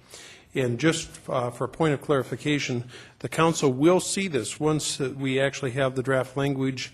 Once it's run through the Planning Commission, once their recommendation is for approval, it will come back through Legal and Finance and on to the City Council. So at this point, the chair will look for a motion to acknowledge the report. Okay, we have a motion. Did you get the second, Charlene? I think it was Bonnie. If not, I think she just volunteered. Okay, thank you. We have a motion and a second to acknowledge. Any discussion on that motion? Any discussion? Seeing none, all those in favor signify by saying aye. Aye. Opposed, motion passes. Janelle, Jim, and Ron, thank you so much for all your hard work on this. It's really going to make a big difference. Item number 66. Item number 66 is the Jackson Boulevard Mountain View request by the state DOT to the removal of, I believe it was 4 parking stalls. Is that correct, Marcia? 4? I'm going to look to Joel. Was it 4? To leave 3 in place. Okay, right. Put the removal of 4. Let's see. Can we have a motion for discussion, please? Okay, we have a motion and a second for approval for discussion. Discussion on that motion. Any discussion? Let's go to Alderwoman Bonnie Peterson. Thank you. I have questions about the alley. And I didn't know if I could ask Mr. Gonzalez. Go ahead, please. A question. Okay. Thanks. Thanks. I was looking at this overhead map. Now, I'm not sure which building has, looking at it, there's like The long one is, my business, look, I got 2 buildings, 2 properties. Okay. My end is in the The shop is being run by the Lawn Building. Okay. Those two. Okay, so you can't, so you have trouble then really kind of going in and pulling back out? I mean, you can't do like a U-turn in there? Oh, you have to back it off, yeah. and that's- Sometimes they use the Randy's and the other partner property to back out. Sometimes they're clear, so they can just back out. Right, I can see that one. Thank you. I guess what concerns me, even though the alley's not really up for discussion, is that if these businesses, if they're just going to take a damage settlement that forces travel into the alley, which then probably becomes a big problem for the city of how we're going to do that. Marcia, has there been any other kind of situations like this where the alley had to become the street? You can recall? Sorry, Bonnie, go ahead. Ask your question again, please. Oh, Marcia, has there been other situations where the alley has become the street that you can? There's a number of locations throughout the community, particularly in the downtown, where access from the alley is a primary point of access. Not many of them are one-way alleys such as this, meaning that there's not an out at the end. On this map where it goes over, I think it's to the physical therapy people, it looks like people could run and go between their two businesses, or is there a elevation problem there? Marcia? There is an elevation difference there. It's fairly substantial. Okay, so you can't drive on it right now. Marcia? It'd be very difficult to. It's a side hill in that Okay. area behind the physical therapy and Okay. behind the vet location.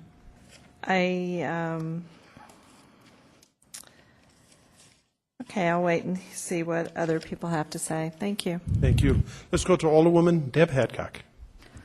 Marcia, on this parking in these businesses, if we take the frontage and the parking off there, is there businesses, same question, in the alley, does that make it legal non-conforming for the future? Marcia? The only place that there's a provision addressing the primary access not coming off an alley is in the development standards that only apply when there's platting. So there's nothing to preclude that at this point in time. If those individuals were to bring forth a subdivision of the property, they wanted to replat it, at that point in time, they would need an exception if they were going to take primary access off the alley. So any of those businesses, sorry, Mayor, is that Go ahead, okay? please. So any of those businesses, if with this parking taken, will not adversely be affected in the sense that if they had to come in and get parking using the access, as you talked about, they would be okay, but they'd also be able to use that parking back there in order to run a functional business and have enough parking spots for that business. Marcia? No, none of those businesses along there that do not have a parking lot that meet the requirements today. The parking on the street is public parking. It does not count towards any parking requirement for the zoning, so it doesn't affect them. Those are removed. It's not a plus or a minus. They're still stuck in the situation that they are right now. So as an example, I think Albert's property doesn't have any parking on it. You can see that the lots are primarily filled by the structures. So the parking on the street is in the public right-of-way, and it does not count towards any zoning requirement for parking, off-street parking. Deb, you still have the floor. Thank you, but are very helpful for running a business, take my word for it. You're caught between a rock and a hard place because you understand the DOT's need, and it's a big need. I mean, they're coming in with that right away because they need it. And just like Fifth Street, I know in the future it's going to be gone, so I don't count that or use that in a sense for my parking. But I feel bad for the businesses in this case, but I also has to go with the professionals of the DOT that have been working on this for a long time, and that's a road that's need to be done, and they're saying they need this. So if there's something I could do to help, I would, but at this point, it's part of that right-of-way, and it's part of the need of the DOT and the city for this street. So and this street needs to be done, and this way in and way out through that area needs to be used for this parking. So I think it's been proven over and over again in a sense, even though we do feel bad for those businesses because we try to protect your needs. But I don't see a way out unless one of the other council members do, so. Thank you. Let's go to Alderman Ron Kroger. Thank you, Mayor. I do have a question for someone from DOT. I don't know which one of them wants to answer it. But It looks like Joel's going to stand up. Joel's going to volunteer. I guess the only question I have, and to me it's a simple solution, and I'm sure you looked at it and there's a reason why, but why do you not just leave one approach to that parking lot onto Jackson Boulevard? Joel? Oh, hang on, we'll get your mic on. There you go. Go ahead. Okay. The approach that's there now, we're very concerned from a safety aspect of people that would be going westbound, and if you look at the hashed area, that they would physically get into that location and then try to take a left into that approach. So it's more of a safety concern than anything else. The ones heading west would try to turn over and turn Correct. into that parking lot? Correct. Because the approach is just too close to the intersection for it to function and operate properly. You know, to me, that would be the simple solution would be to allow approach. I mean, we all know there's not a heck of a lot of pedestrians that cross that street. You got a median that's coming through half of that intersection, and we're not talking a whole heck of a lot of traffic. It just seems to me to allow one approach into that parking lot would solve every problem that we're looking at today, and still allow all these property owners to use their property. To me, to me, it'd be a simple solution to allow just one approach, and still not be a huge safety issue. Joel? Mayor, Alderman, we would disagree with that. It only takes one situation to create a bottleneck for the entire intersection. And that's why we have looked at the damages and are willing to pay damages to remove that access and that approach. And that was part of what was provided to the Roush folks. Okay. Anything else, Ron? Nope. Thank you. Let's go to Alderman Dave Davis. Thank you, Mr. Mayor. As I've said earlier on this same issue, I find it truly a lose-lose, and I feel very badly for most people involved that progress and public safety end up creating that issue, but they are. And in turn, I guess we're all being asked tonight to vote in a way that really pits one business owner against another, and I know somebody mentioned that, Randy or whatever mentioned that earlier, and I'll say that again. I truly believe this does. I want to remind my fellow members of the council, though, that what we're voting on, what we have a right to vote on, is the vacation of these parking stalls, not the design of the intersection. As much as I'd like to vote on the design of the intersection, I don't have the right to do that. So just a reminder of that one. We don't have the approval rights on the design, nor do we have any rights to protect the property values as much as I'd like to. That's not part of what I'm being asked to vote on. I'm being asked to vote on vacating parking stalls. It reminds me, I was an EMT for many years, and when you'd come upon an accident that you had to do triage, you had to decide who got the care and who went without. And sometimes you left people and you knew that you'd made a pretty fatal decision because you chose to help somebody else. And that's what I feel I am tonight, because I really feel that I'm making a fatal decision for some business people.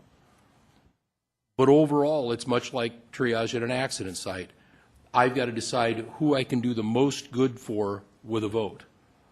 And as I look on down Jackson Boulevard, I see 40-some businesses that would be impacted negatively versus a handful of businesses impacted, and I do believe they'll be impacted negatively even though they're not being compensated. I feel it much the same way. I don't like that, but it's the reality of what we're being asked to vote on tonight. And as much as I feel poorly about my decision because I'm truly deciding to hurt someone, but helping a lot of others. I will be voting in favor of the plan because I truly believe that it is for the good of the majority.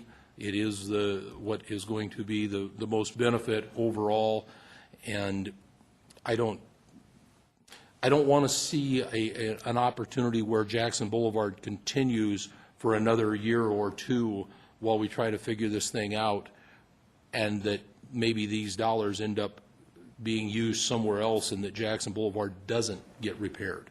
It is in dire need of repair.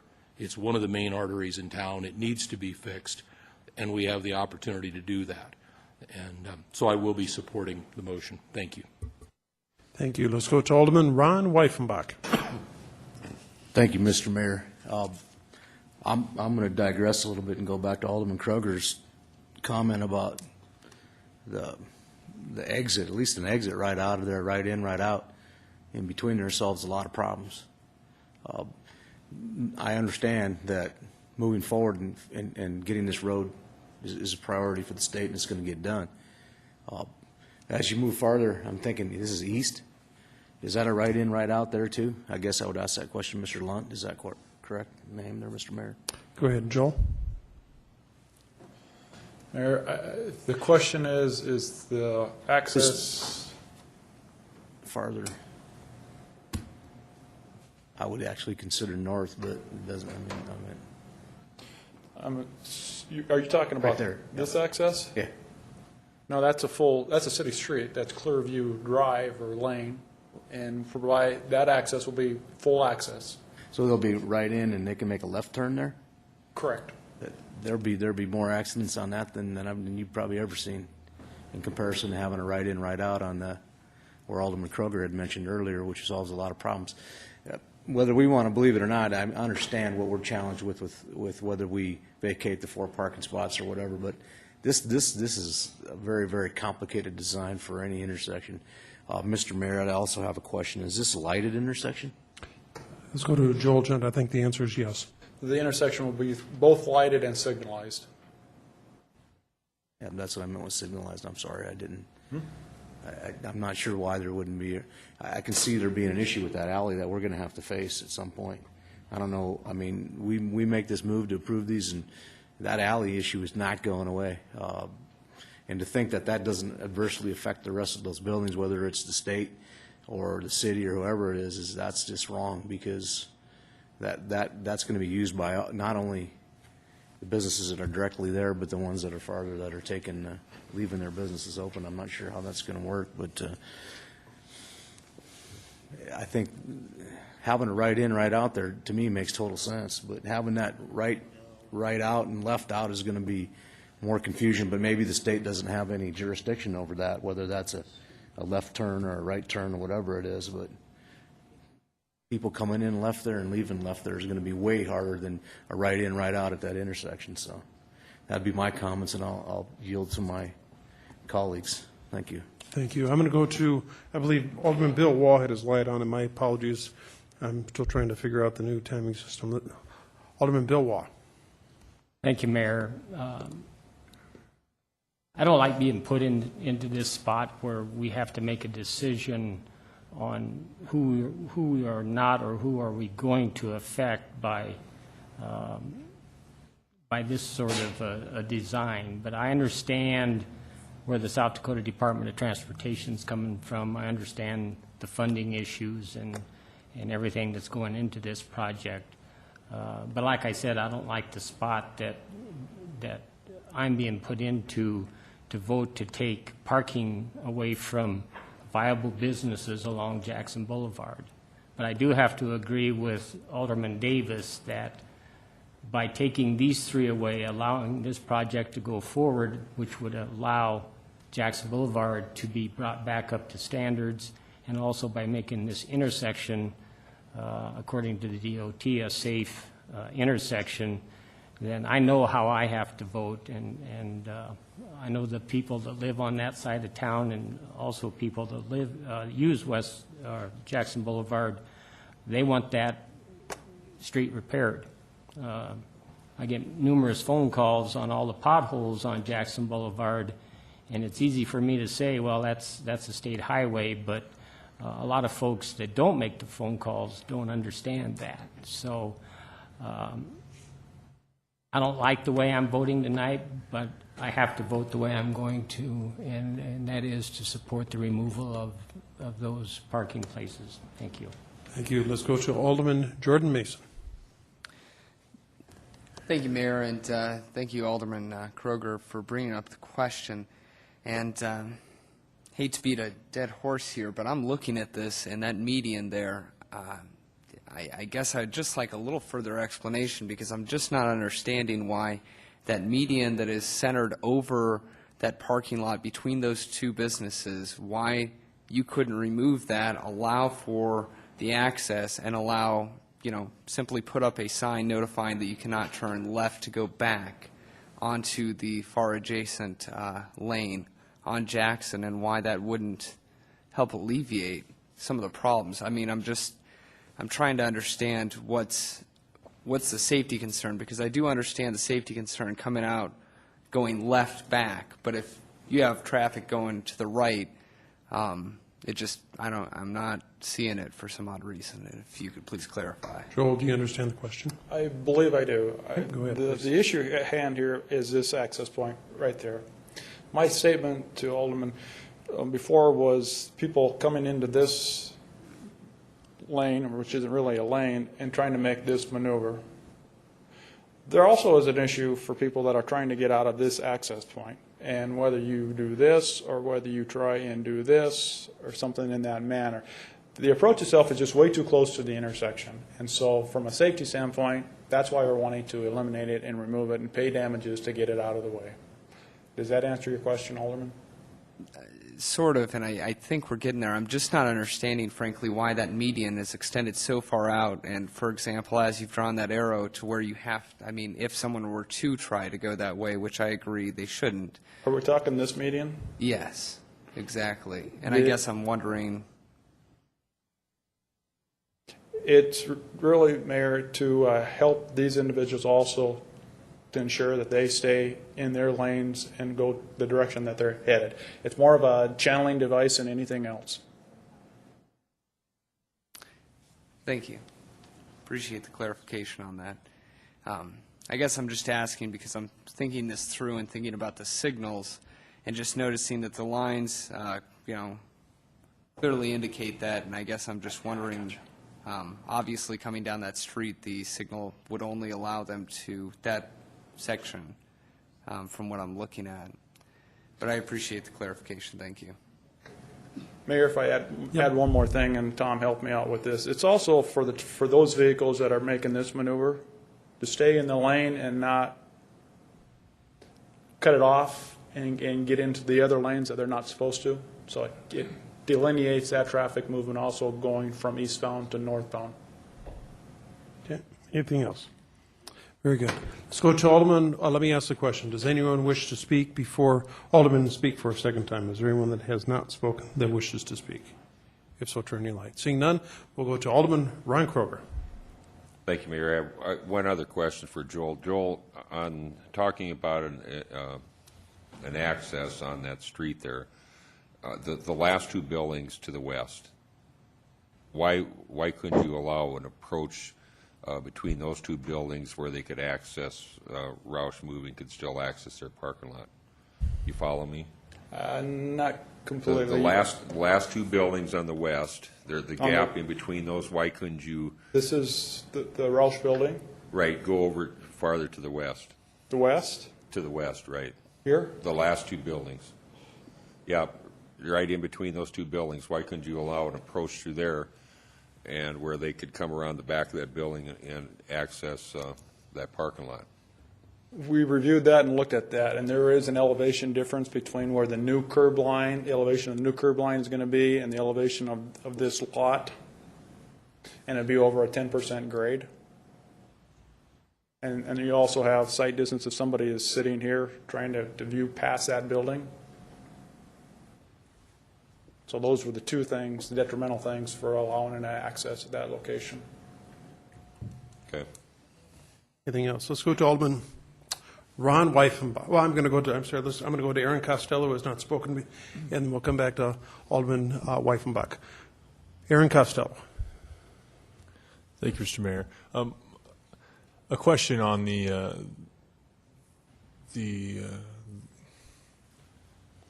let's call it the approach that's right in the middle of the intersection there. Had you considered signalizing that area where you're taking away the driveway? Mayor, yes, we have reviewed the signalization on that, and what you're doing is adding more delay, which then really decreases the level of service for the intersection as a whole. So, if I may, I know we're real concerned about the right-of-way aspects that are along these two businesses, but if I could encourage you to concentrate on the parking, I think that would help the situation. Thank you for that input. Are you implying that right now we're solving the parking issue, but that other parts of this are still fluid, so to speak? That there's room to come back and perhaps debate some of the merits of this intersection? Joel? Mayor, as Alderman so eloquently pointed out, we're requesting you folks to tackle the parking issue based on what we're, our design. We're not asking you to provide us a new design for the intersection or to be a part of the negotiations for the landowners. That's all I'm trying to point out, is that it's a parking issue.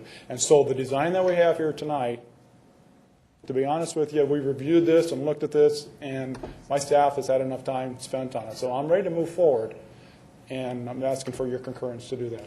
I understand that. I understand. I'm just wondering, your answer implied to me that there's still options for these landowners to explore, and I was just seeking clarification on that. So it seems to me there's not. So, Joel? Well, I apologize if I didn't understand your question. I believe working with the landowners that we need to work with in this situation are the business owners that are losing their approach and their access. That's the compensable part of what we have to deal with. The parking issue is public parking, which is non-compensable. Okay, thank you. Let's go to, I'm going to go to Alderman Ron Weifenbach. Thank you, Mr. Mayor.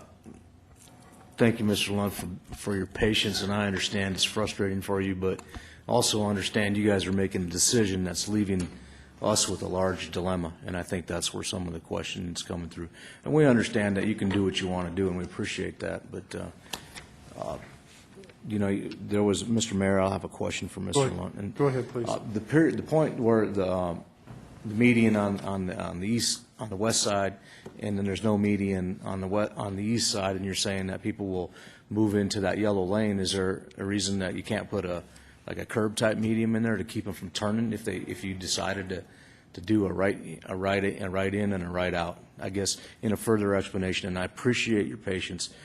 I'm not an engineer. This may be slightly over my head, but I do have concerns about the ramifications of what's going to happen when you guys walk away from this project and it's completed, and we will have to face the ramifications of what's left behind. So thank you. Okay, Joel, do you understand the question there? I do. I believe the question is instead of having a paper marked area that is hashed out for no travel whatsoever, why couldn't that suffice? And part of the issue is, again, the access from that, if it would remain in place, people moving and wanting to go on to Mountain View or taking a right, and the eastbound traffic and how that would impact that from an operational standpoint. So again, if I'm here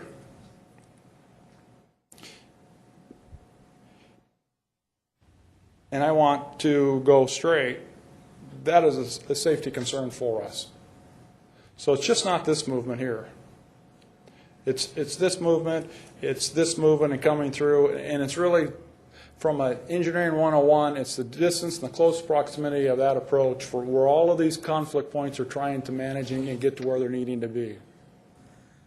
Okay, Mr. Weifenbach, you have the floor, sir. I appreciate the lesson in engineering there, because I know I need it. Thank you. Okay, thank you. Let's go to Alderman Jordan Mason. Thank you, Mayor, and thank you, Mr. Yunt. I understand also the time that's been put into this, but as you mentioned, that you are currently dealing with property owners over some compensation issues, and Mr. Roush has previously mentioned his issue. I guess I am interested where the state is with that, and if this is going to be resolved, or if we do need to extend this as requested by Mr. Roush. Mr. Junt?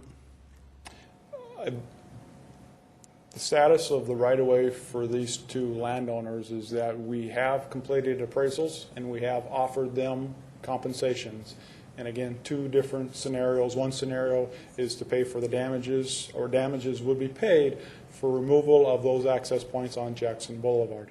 The second scenario that we provided them for was for them to retain, for us to purchase the properties outright, and then the state would become the landowners of those properties.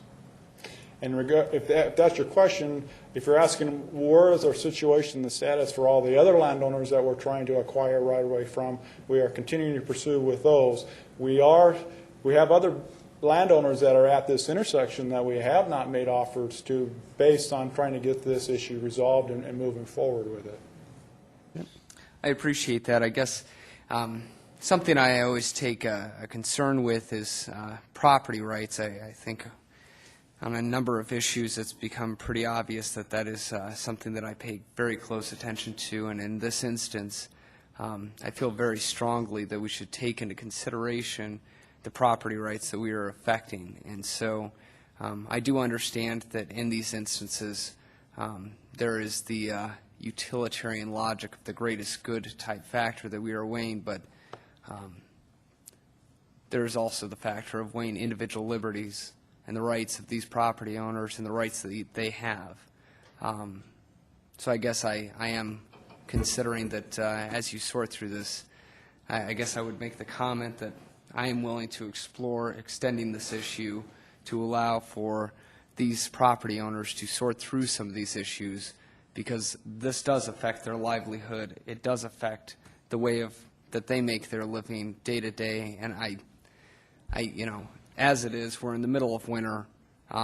Construction is being held up already with some of our projects, and obviously we wouldn't be breaking ground on this anytime soon with the weather. So I guess I would throw that out for consideration among my colleagues. Thank you. Thank you. Let's go to Alderwoman Deb Hadcock.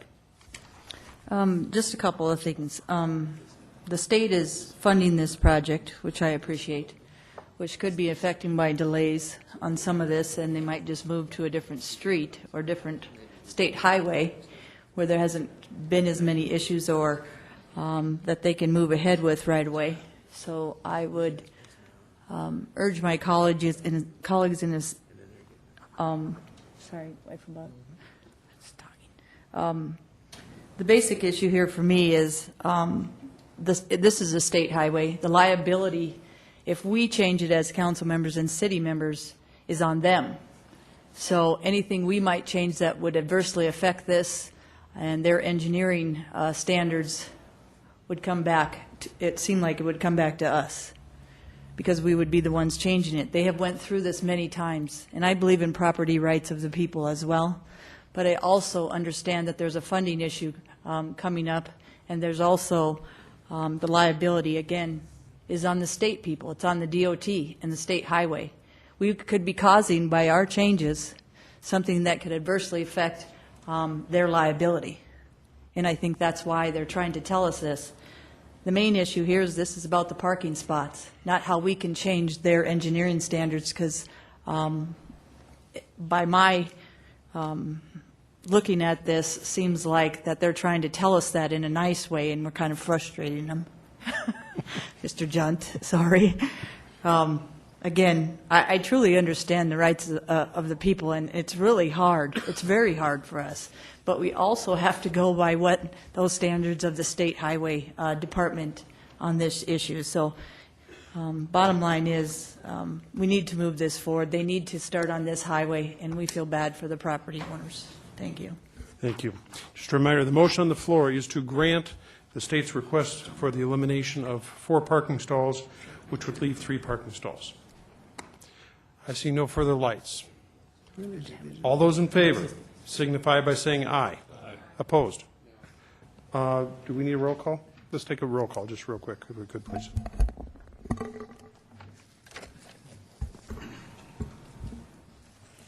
Wyffenbach.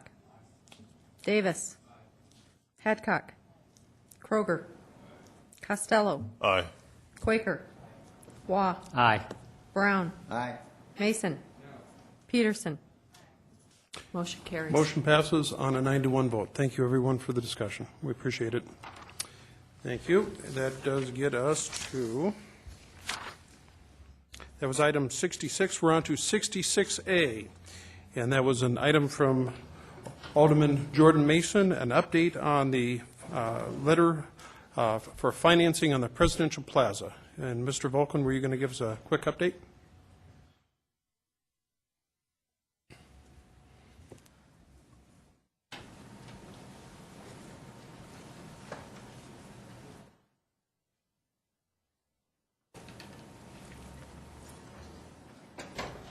And by the way, I'm a little bit jealous. I know you were in Mexico last week, so.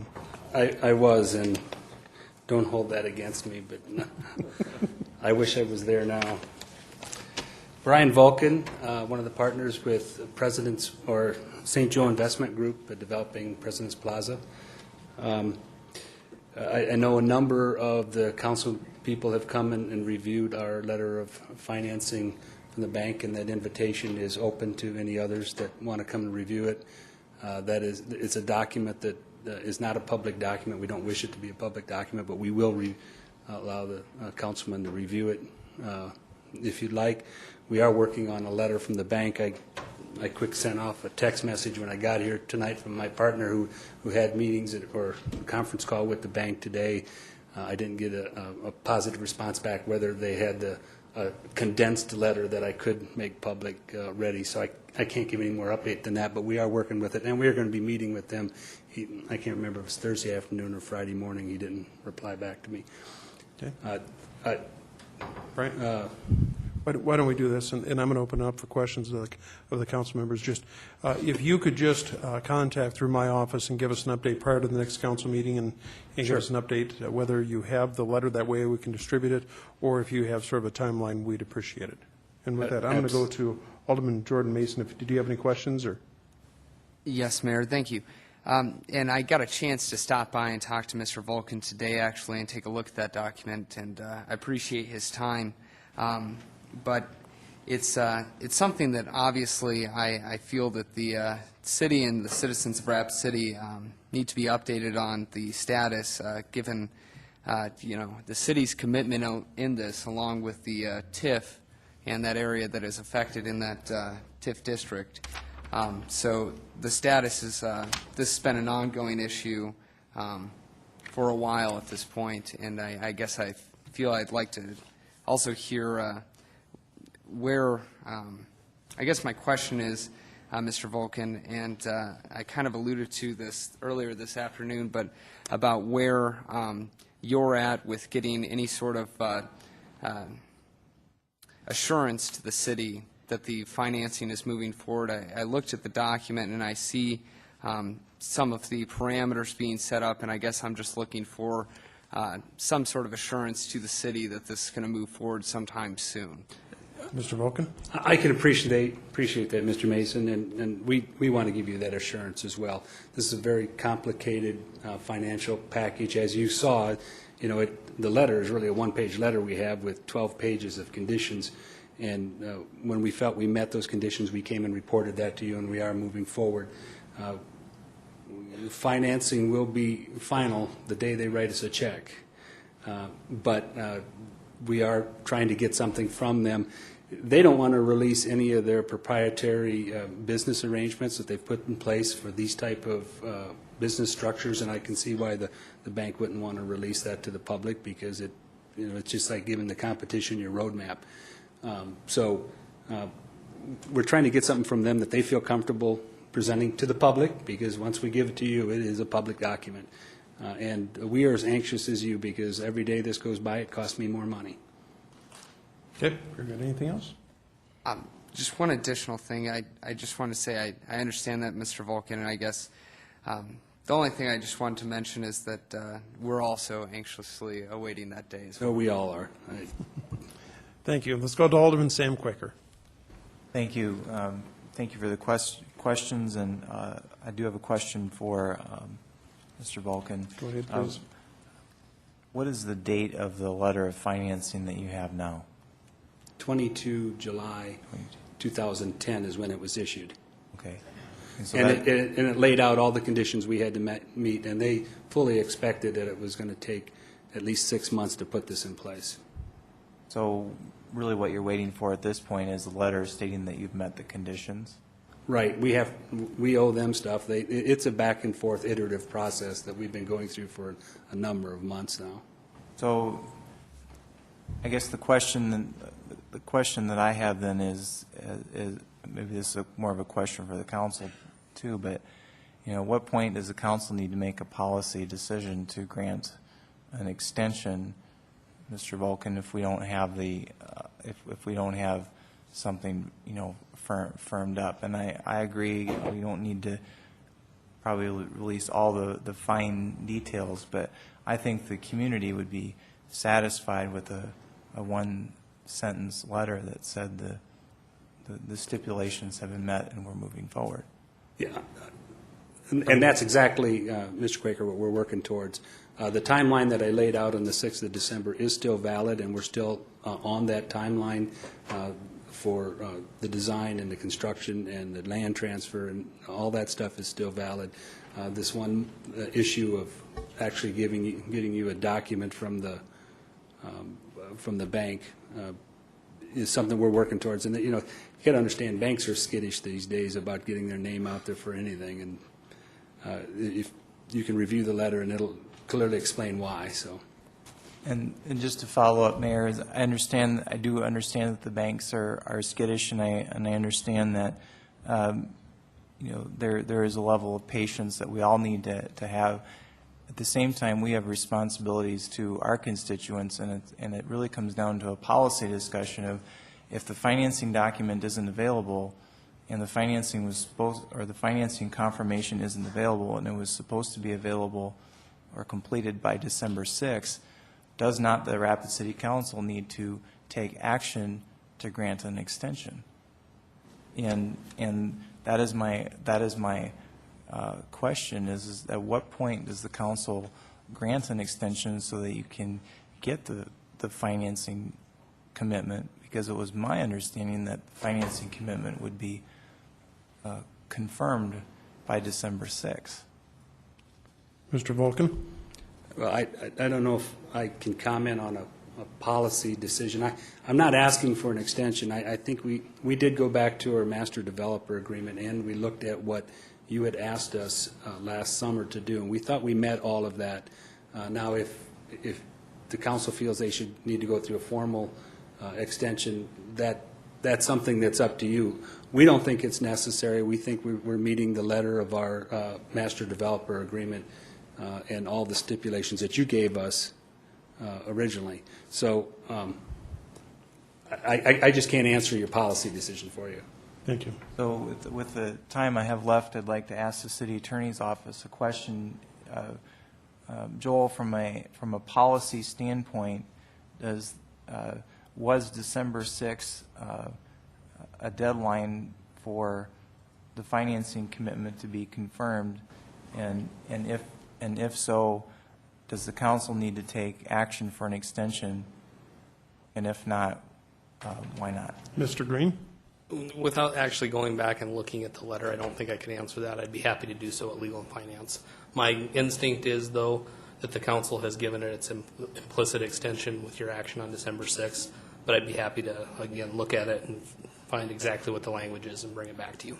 But we didn't take action on December 6th. We acknowledged a report, and we didn't approve or deny or extend anything. And so if you could just look into that and let us know at Legal and Finance. I'd be happy to. Thank you. Yeah, thank you.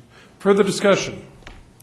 Let's go to Alderman Ron Weifenbach. I just wanted to add something. I appreciate you being here tonight, Mr. Vulcan, when we're talking about the project on the Presidential Street project. But also understand, and I'm not sure if you were here our last meeting, we were told that there was forthcoming a new letter from the bank concerning your changes or something in the, I mean, that's just what we were told up here. So I think that some of the confusion can be obviously alleviated by you being here, telling us, this, you know, the straight scoops. And I want to bring you a letter from the bank, but we need to sit down and they need to feel comfortable in whether it's one sentence. We actually drafted it for them to say, you know, say this, and so they're sending it up all the way through. I understand. There's other banks involved besides just this one. They've got higher banks, and they go up and down the chain anytime they make a decision, so. Yeah, I guess the point I was making, I don't know that quote came from you, so. No, it didn't, but we are diligently working towards it. Thank you.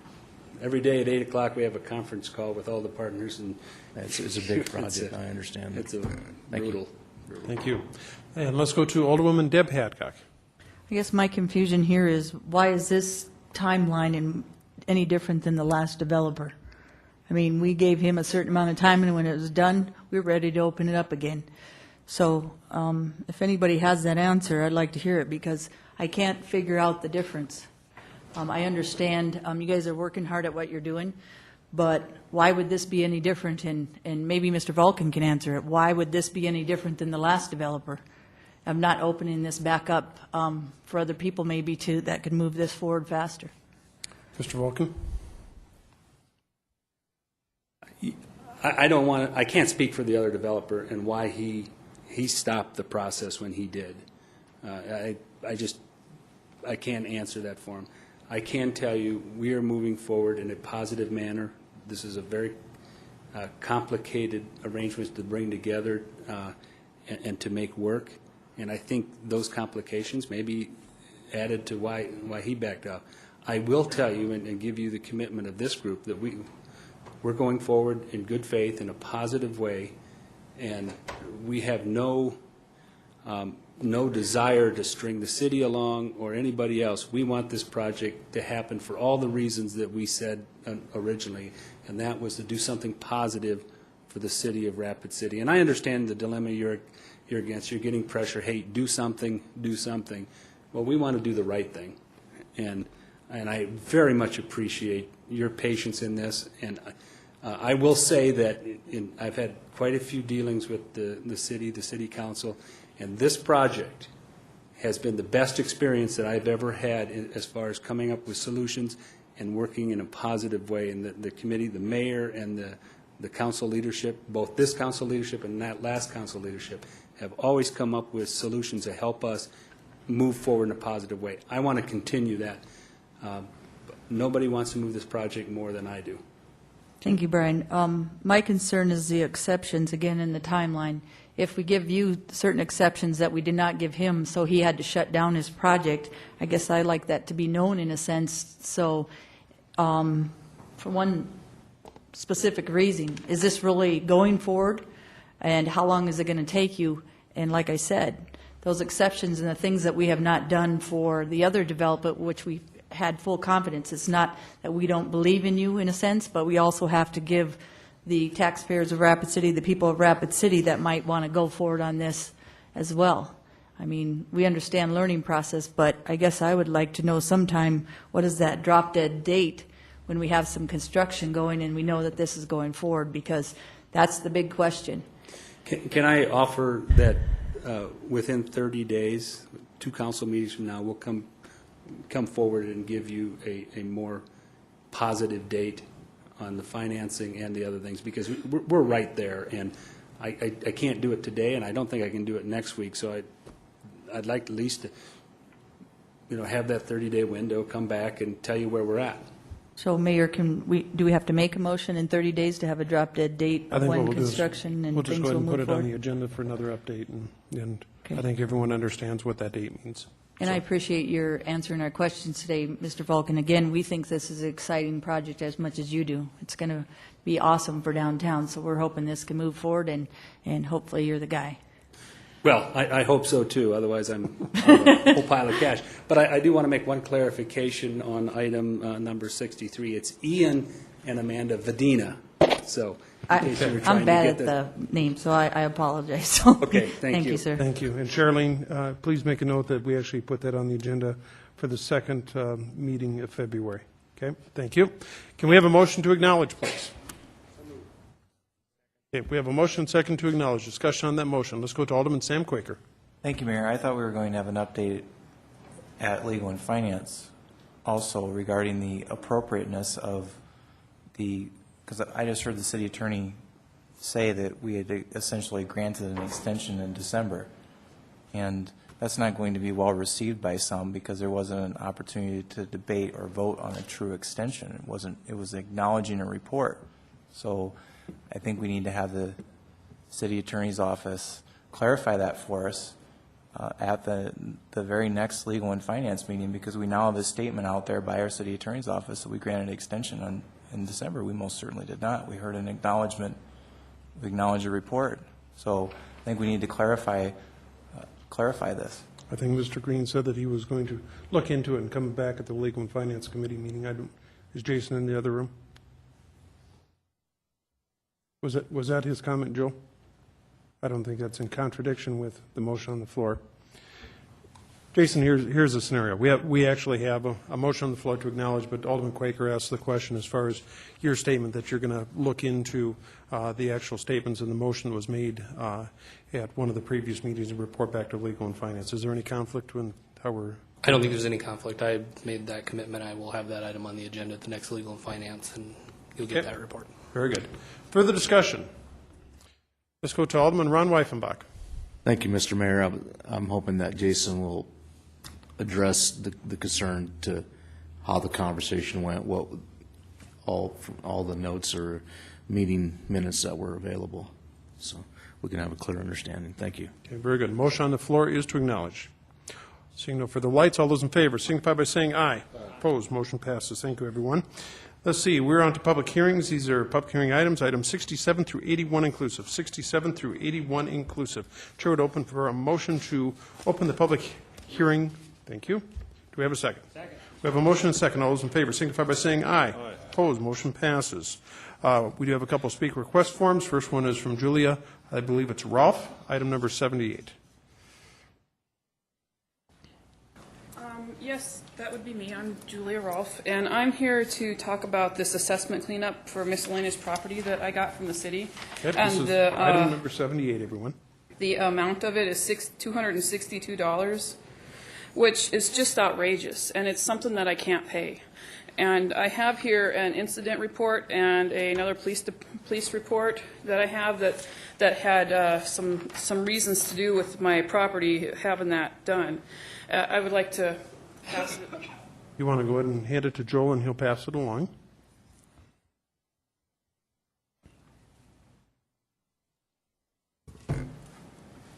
The fact is I've been sick for almost a year. I've been through cancer scares and diabetes scares, and finally they figured out that I have Graves' disease. That's not a good thing. But anyway, this police report pretty well tells you that my lawnmower was stolen during one of those really sick, bad episodes, and that's what they're charging me for, is having to have my lawn mowed at $262. That's outrageous. I have a tiny yard. It's not even as big as this room. And then it's another $100 that you guys are adding on for fees for just being, you know, having to put a stamp on an envelope, and it's just ridiculous. And then the next one you'll see is where a vehicle, this guy, he got drunk, ran from police, and he eluded and evaded them, and he was basically not a nice guy when he tried to hit one of them. But he went through the fence in my yard, took down my tree, and did damage that way also. And they said it was only about $300 damage he did. It ended up being over $2,000 damage. And it's just I can't pay it. So I don't know where else to go about it. Okay. Thank you, ma'am. Anything else you'd like to add? No, but I need to go to work, so. Okay. We certainly appreciate your patience. I know that you've been sitting in the audience for quite a while, so thank you. Yeah. Do you need me to wait around for those, or you just shred them when you're done? Do you need these back, or? No. Okay. It certainly is your option. We'll pass along, and we'll make sure that the council sees those all. When will I hear anything about this, or whether or You not? will. It'll be coming up here shortly. It'll probably be in the next probably 10 to 15 minutes when we'll take this up. Okay, so when, will I hear anything in the mail, or how will that go? Yes. Okay, thanks. Okay, thank you. We also have a speaker request form from Hugh Martin. Item number 79. And Hugh, thank you for being patient. It is 9:30, so there again, if you please identify yourself for the record, Hugh. We know who you are, but the public may not. And then please just watch the lights. You'll have your 3 minutes. The floor is yours, sir. I'm colorblind, so I really don't think I could see any lights, but thank you anyway. We'll help you out. All right. I want to tell you thanks for your Christmas card you sent. Looks like you have a lovely family. I married up. Oh, you married them? Okay. It kind of looks like eventually that area you're rezoning will probably turn into a park or a bike path or golf course or something.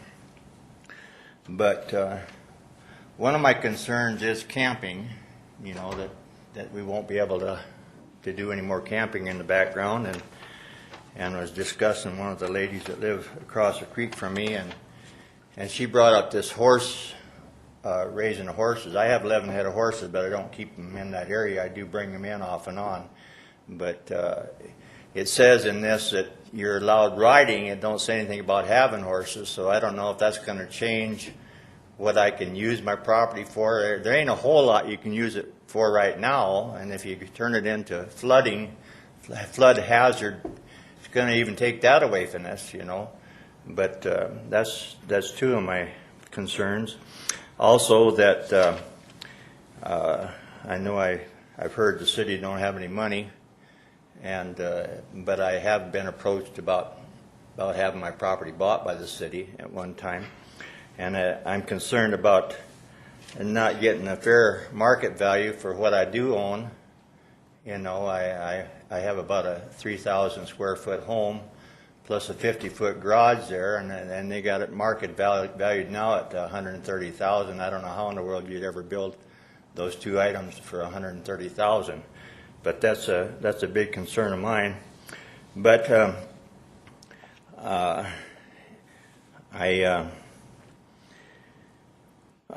it kind of looked like you believe in prayer by having a preacher come in and pray for the place, and then when we sing or when we say the pledge to allegiance, it's under God, indivisible. So we believe in that. But I know that one thing Jesus said, that if you want to go to heaven, you got to do two things. The first is to love your Lord thy God with all thy heart, soul, and mind, and the second is to love your neighbor as yourself. And I feel like I'm one of your neighbors down there, so I know it's in your ballpark, and I kind of hope you treat me as your neighbor. Thank you. We also have a couple speaker request forms. We have one from Maxine Jacob.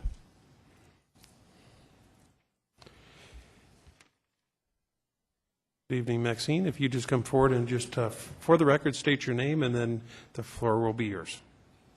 My name is Maxine Jacob. Maxine, I'm going to ask you if you could just pull one of those mics towards you a little bit. That way we can hear a little bit better. Thank you.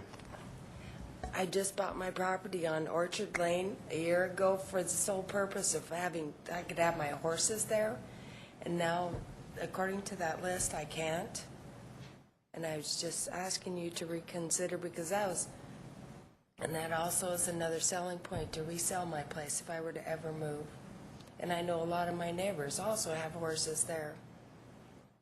Thank you.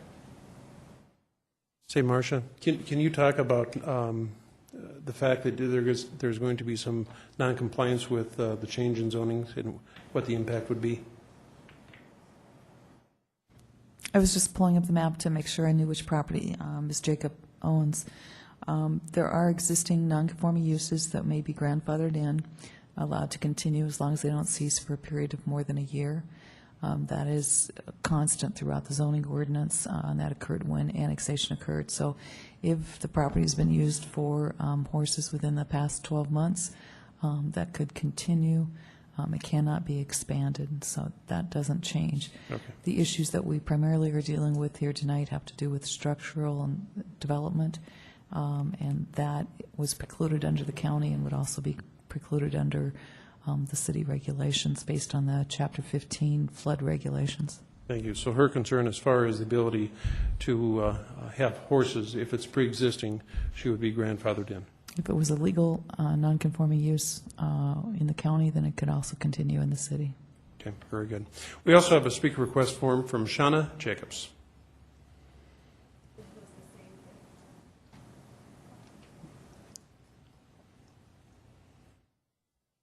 There again, if you just come forward and just identify yourself for the record.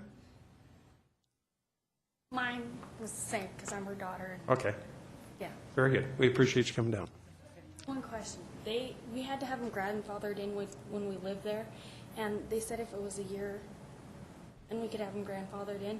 But how often do we have to keep grandfathering? Was my question. And I'm going to go back to Marcia. The statement was the grandfathering continues as long as it is not stopped. In other words, that use is not ceased for, was it a year, Marcia? So as long as you continue to have horses, you do not have to worry about qualifying as far as a grandfathering clause. Now, if you go for more than a year and not have horses on the property, then you lose that grandfathering. Okay, thank you. Okay, I hope that helps answer. Marcia, I got that right, didn't I? Okay, very good. I have no further speaker request forms, and at this point, we do leave the open, or the public hearing open, and we are on to the continued public hearing consent items. These are items 67 through 71. Marcia, any of these need to be pulled? Very good. How about from the council? If not, the chair would look for a motion to approve the continued public hearing consent items 67 through 71, per the recommendations on the printed agenda. We have a motion and a second. Any discussion on that motion? Any discussion? Seeing none, all those in favor signify by saying aye. Opposed, motion passes. That does take us to the end of the public hearing consent items. We do need to close the public hearing items for items 67 through 81, please. Thank you. We have a motion and a second to close the public hearing. All those in favor signify by saying aye. Opposed, motion passes. We're on to the consent public hearing items. These are items 72 through 78. 72 through 78. Marcia, do we need to have any of these pulled? Okay, how about from the council? Let's go to Alderman Aaron Costello. Thank you, Mr. Mayor. I'd like to pull item 78. Item 78. Very good. Thank you. Any further discussion? We have a motion to approve the consent calendar, items 72 through 77, please, inclusive. We have a motion and a second. Any discussion on that motion? Any discussion? Seeing none, all those in favor signify by saying aye. Aye. Opposed, motion passes. Item number 78. Deb, could you please read that in? 78 is approved resolution number 2010-172B, levying assessment for cleanup of miscellaneous property. I move approval. We have a motion and second. Any discussion on that motion? Let's go to Alderwoman Bonnie Peterson. Okay, Mayor, is this the lady that was just here? Because we can't see the details of what she's being charged for. Like, there's nothing linked to this assessment roll. And I did notice that, Mr. Barbier, is there a reason we don't have the link? Then my suggestion is that we continue the item for 2 weeks. We have a motion and a second to continue this item for 2 weeks. Any discussion on that motion? Joel, we don't run into any problems as far as timelines here, do we? I don't think we do. Where's Marcia? Marcia, I don't think we run any timeline issues, do we? If not, we'll just re-advertise it. Discussion on the continuation motion. Let's go to Alderman Ron Weifenbach. Thank you, Mr. Mayor. I'd like to make the motion to eliminate the same fees that we just did earlier for the lady that was here earlier under this extenuating circumstances. I believe it was an admin fee of $42 and a fine of $100. Other than that, they pay the rest. Okay. That'd be my motion. We are going to we're going to treat this as a substitute motion, and the substitute motion would be to approve the assessment roll with the exception of waiving the administrative fee, which is, I believe, $42, and the fine, which was $100. Is that correct, Mr. Weifenbach? That's correct. Okay. Okay, we have a motion and a second. Any discussion on that motion? Let's go to Aaron Costello. This is when an engineer's mind tends to overcomplicate things. So are we taking the exception a way for everyone on the assessment roll? I guess my first question is, how many people are on this assessment roll? That's a good question, and that's why it was my recommendation to continue it for 2 weeks, because we do not have a link to it. Yeah, I'm sorry. Mr. Mayor, I'll withdraw that, but I want the record to reflect that when this comes back up, I want this item to be on its own. Okay, very good. I appreciate it. Is that all right with the seconder?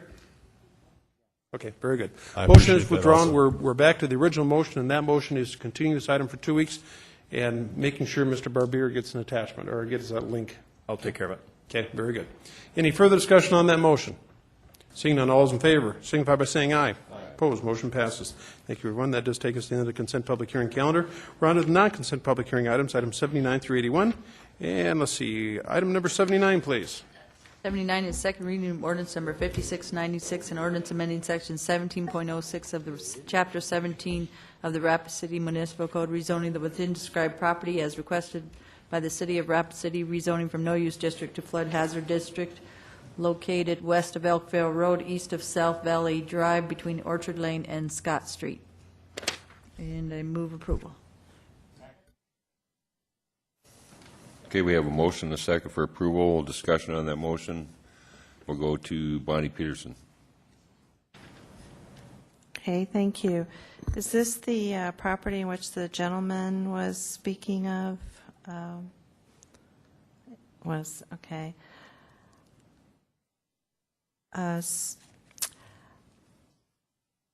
I would just say that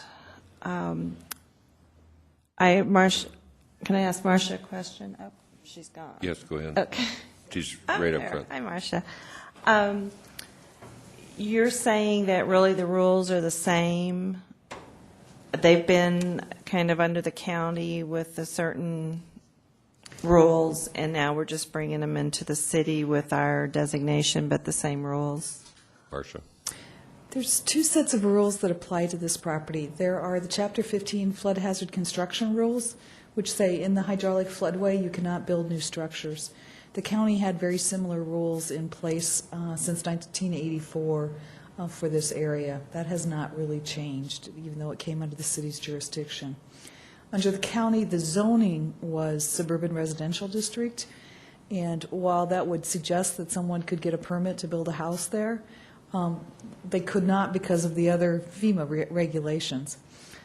So what has been proposed here is following your floodplain development policy, which says we should give people notice and zone this property flood hazard so that it's clear that you can't use this property for building a single-family residence, as an example.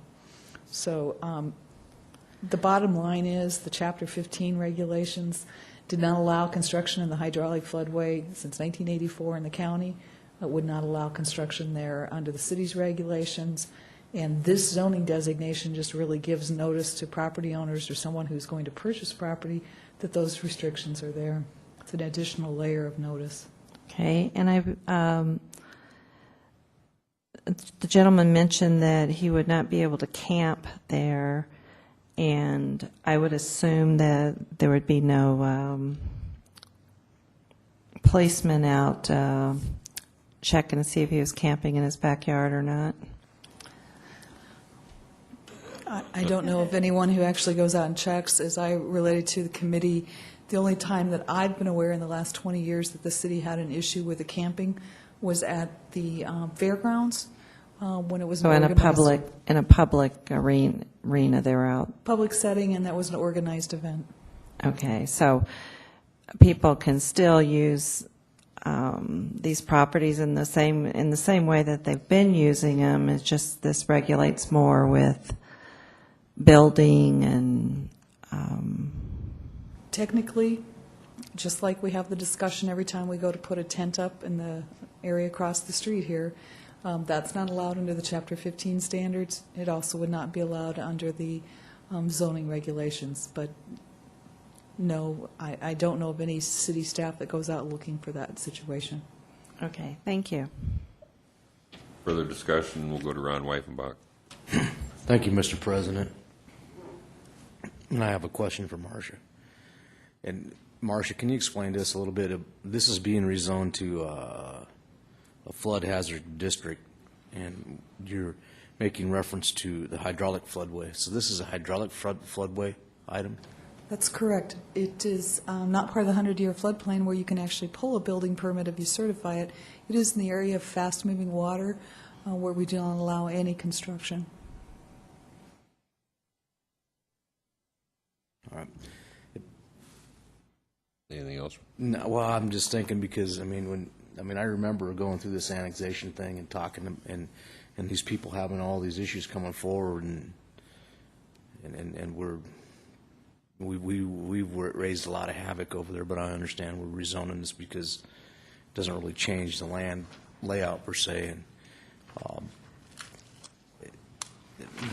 his mobile home that's currently, he has I think it's a mobile home that was there? Or I believe there's a stick-built home and a manufactured home on the site. stick-built home, so basically, as long as he'll live there, his usage is grandfathered in. Does his usage, will it continue to allow him to have his grandkids over to go camping and those things, or is that part of the usage that will be allowed? Again, under the Chapter 15 standards, because it's in the hydraulic floodway, there's a limitation on the improvements that can be made to that structure. It's based on not exceeding 50% of the value at the time the flood regulations were adopted. So that significantly restricts the reconstruction or improvements that can be made to that home. But again, that comes from the floodway requirements and the Chapter 15 flood construction standards, not necessarily the zoning. Who determines the flood? Was this a FEMA deal where they determined that this was a hydraulic floodway? Correct. In their new, it had been that way for a long period of time. It's been that way as far as I know, at least 20 years, probably back to about 86, maybe even 84 when the first maps were adopted in the county. What does this do to his house that's already there? He can't sleep in it either? He can't, He could use the house, but he can't do improvements that exceed 50% of the value. And again, those are regulations that were similar to what the county had. The county had the same requirements. And again, I guess that's we have no not- choice but to rezone this anyway. There's no way around it. There's nothing I could do to change that, obviously. I'd have to go build a levee or something to redirect the floodway, so. If I could clarify, you could rezone this low-density residential. He still could not pull a building permit because of the Chapter 15 regulations. My main concern is that his grandkids can camp in his backyard under his jurisdiction. I understand where he's coming from. Thank you. Thank you. Motion on the floor is for approval. Any further discussion? Any further discussion? Let's go to Alderwoman Bonnie Peterson.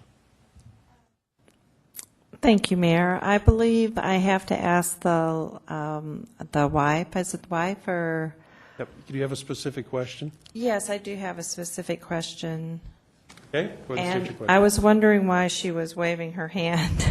Actually, we need to be a little bit more specific than that.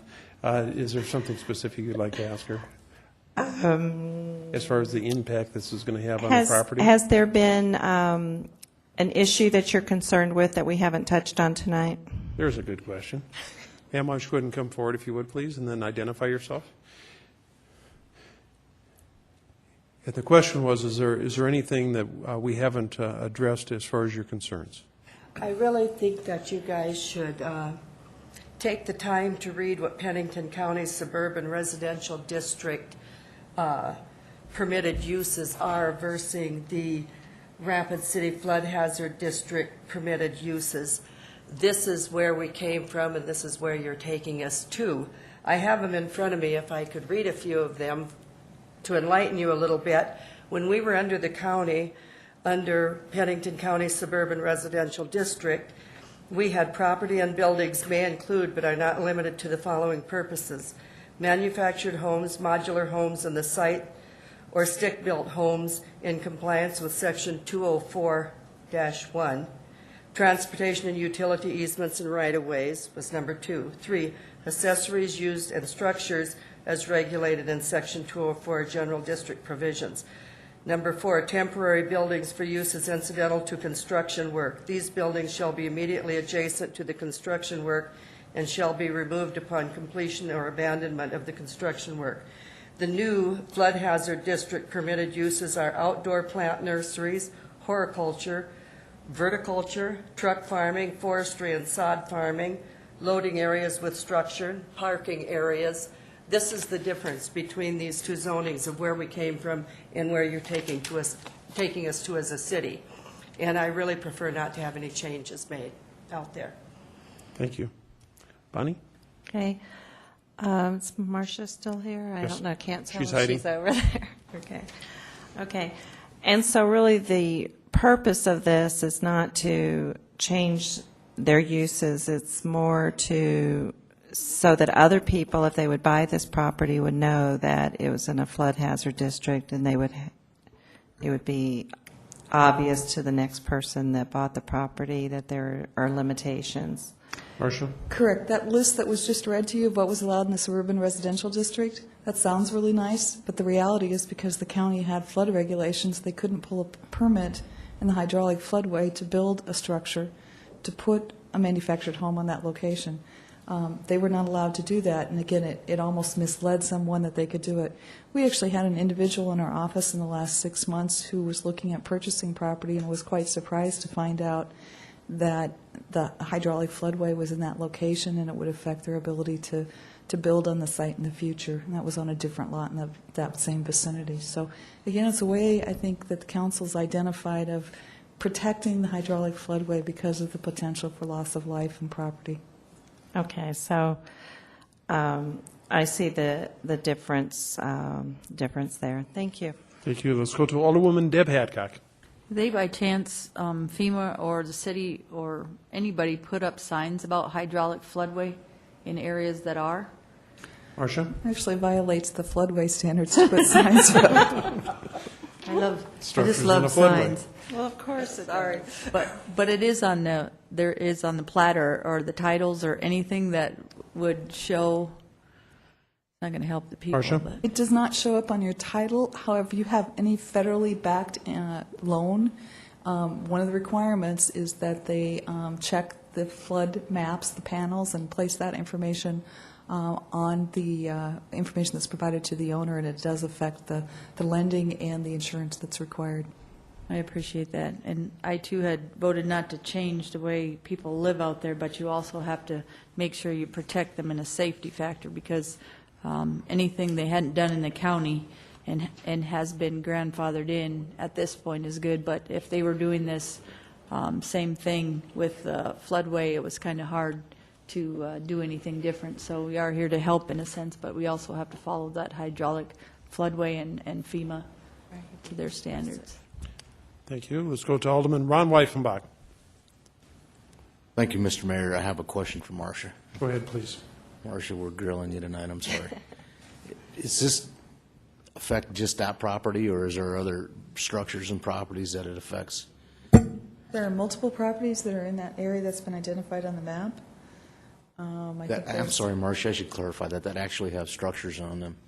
Yes, Marcia? there's multiple sites there. There are a number of manufactured homes. That's the aerial photograph of the area. In fact, the city of Rapid City is the owner of that far eastern property that's within that yellow boundary. We don't have any structures on that, but that we are the owner of it. But you can see there's multiple manufactured homes, some other stick-built structures that exist down in this area. And I believe that staff did include in your packet some information that specifically identified the number of structures and which ones were on which lot and how many were actually within the hydraulic floodway area. I think Patsy had put together some good detailed information for you. Thank you, Mr. Mayor. Another question I have, though, going back to the usage, the grandfathered usages, does that change if the deed changes on that property? Marcia? No, that runs with the property. And again, so it could be sold as long as there's not a 12-month ceasing of that legal nonconforming use. Okay. Mr. Mayor, earlier I asked you a question, and I think we kind of got off base about the camping thing. Is that a use that would grandfather into his property? Marcia? Actually, and again, just like in Memorial Park, to put up a temporary tent in your backyard technically is a violation of the Chapter 15 FEMA regulations, and it was a violation of the county's flood regulations for a temporary structure in the hydraulic floodway. That's not grandfathered into his usage since he's done that in the last 12 months? Or? Marcia? No, there's no grandfathering under the hydraulic floodway requirements. Those are federal requirements? It's an ordinance adopted locally, in case of the county by the county, and in the case of the city by the city. It has to be reviewed and approved by FEMA, and it's because we have those regulations in place that people in our community are allowed to participate in the flood insurance program. That's right. I understand that. Mr. Mayor, so, one more question. Go ahead, please. So if he wanted to have his granddaughter over camping, he would legally have to come in front of us and get a variance? Or a permit or something? Marcia? You would technically need a special exception, just like we do for the special events across the street. I'm just telling you what the ordinance would require. No, I understand. Because I can see that this man that's a big concern of his. I think that's why, one of the major concerns for him, and he's obviously not a person that wants to go do something that's against what he's allowed to do. But, I mean, and I'm not going to recommend that he does any of that. But, Mr. Mayor, I have a question for our legal counsel. Go ahead, please. Is there a way that we can grant an exception for his property, so he can have pitch his tent, so he doesn't have to come back here every time his granddaughter wants to pitch a tent in the backyard? Joel? Well, again, these regulations have been in place since 1984, so if they've been pitching tents in the backyard since then, they've technically been in violation. Again, as Marcia indicated, nobody's probably going to go out there on a Friday night and check to see that there aren't any tents there. The use is as a residential property, and it would continue as that and would be allowed to continue as that so long as there wasn't an abandonment of that use for a year. Marcia is probably a little more familiar with the specific exception process. I've looked at it before. What I can tell you is it's a lot of work to get an exception to the Chapter 15 regulations generally, and probably not something that would be feasible for occasional pitching of a tent in the backyard for camping. Do you want to ask that of Marcia? Yeah, I'll ask that same question from Marcia. It would be possible under Chapter 15, again, has nothing to do with what we're considering tonight, but under Chapter 15, for them to submit the request for a special exception to the flood hazard regulations, and potentially for you to grant that, as you have for a number of events over at the Civic Center Memorial Park area. Mr. Mayor? Go ahead. Would it have to be time-specific, or could it be granted for a period of time? Or? Marcia? It certainly could be granted for a period of time. I will caution you, though, that, we just adopted those floodplain policy regulations. We updated them about 18 months ago, and specifically stated in your policy is that you're not going to allow camping in those areas. With all of the events that you have at the Civic Center and the Memorial Park, you've always precluded as a council the camping aspect because you didn't want to put people's lives at risk at night in that event. Right, I understand that. I think camping and pitching a tent in your backyard, as our legal counsel alluded to, are two different things, but Yep. Thank you. Thank you. Further discussion. The motion on the floor is for approval. I see no further lights. All those in favor signify by saying aye. Aye. Opposed? Motion passes. Thank you, everyone. Item number 80, please. Number 80, the second reading of ordinance number 5697, an ordinance amending section 17.06 of chapter 17 of the Rapid City Municipal Code, rezoning the within described property as requested by the city of Rapid City for rezoning from mobile home residential to flood hazard district located west of Elkville Road, east of South Valley Drive between Melody Lane and Scott Street. And I move approval. Second. We have a motion, second for approval. Any discussion on that motion? Let's go to Alderwoman Deb Hadcock. Just a clarification, I know you told me this, Marcia, but it was mobile home residential to flood hazard. Why the switch? And again, just an explanation for the people in the audience and other people listening. We'd already gone through the process of rezoning this piece of property. When we were working on the property to the north, we realized that we were not in compliance with the floodplain development policy, and that you directed us to rezone these properties flood hazard. And so we're bringing that forward now to be compliant with it. Mr. Smith, who owns this mobile home park, is aware of the flood regulations and the fact it's in the hydraulic floodway. He has visited with staff. I think he's visited with Karen on several occasions, and I understands fully the impact of the hydraulic floodway. I appreciate that, Marcia, because there's their protection in a sense for a hydraulic floodplain. It also puts on notice for people that might want to move in that area. It's not good for the mobile home park issue, but it also puts on notice people that might go into that area at this point and not know these regulations. So thank you. Thank you. Motion on the floor used for approval. Any further discussion? Seeing no lights, all those in favor signify by saying aye. Aye. Opposed, motion passes. 81, please. 81 is second reading of ordinance number 5706, an ordinance amending section 17.06 of the chapter 17 of the Rapid City Municipal Code, rezoning the within described property as requested by Dream Design International Incorporated for rezoning from Park Forest District to Low Density District, located west of current west terminus of Alma Street and Sagewood Street, and I move approval. We have a motion and second for approval. Any discussion on that motion? Seeing none, all those in favor signify by saying aye. Aye. Opposed, motion passes. Bill list. Mr. Barbier.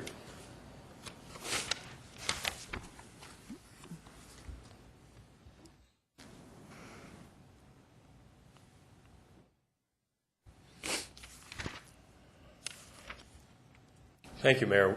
There are no changes to our bill list. It is as attached. The total is $4,510,049.64. Approval. We have a motion second for approval of the bill list totaling $4,510,049.64. Any discussion on that motion? Seeing none, all those in favor signify by saying aye. Aye. Opposed, motion passes. Joel, I assume we're having executive session That is correct. for the, For the purposes permitted by SDCL 1-25 sub 2. thank you. Can we have a motion, please? We have a motion second to go in executive session for the purposes permitted by SDCL 1-25-2. Any discussion on the motion? Seeing none, all those in favor signify by saying aye. Aye. Opposed, motion passes. We're in executive session. Thank you, everyone.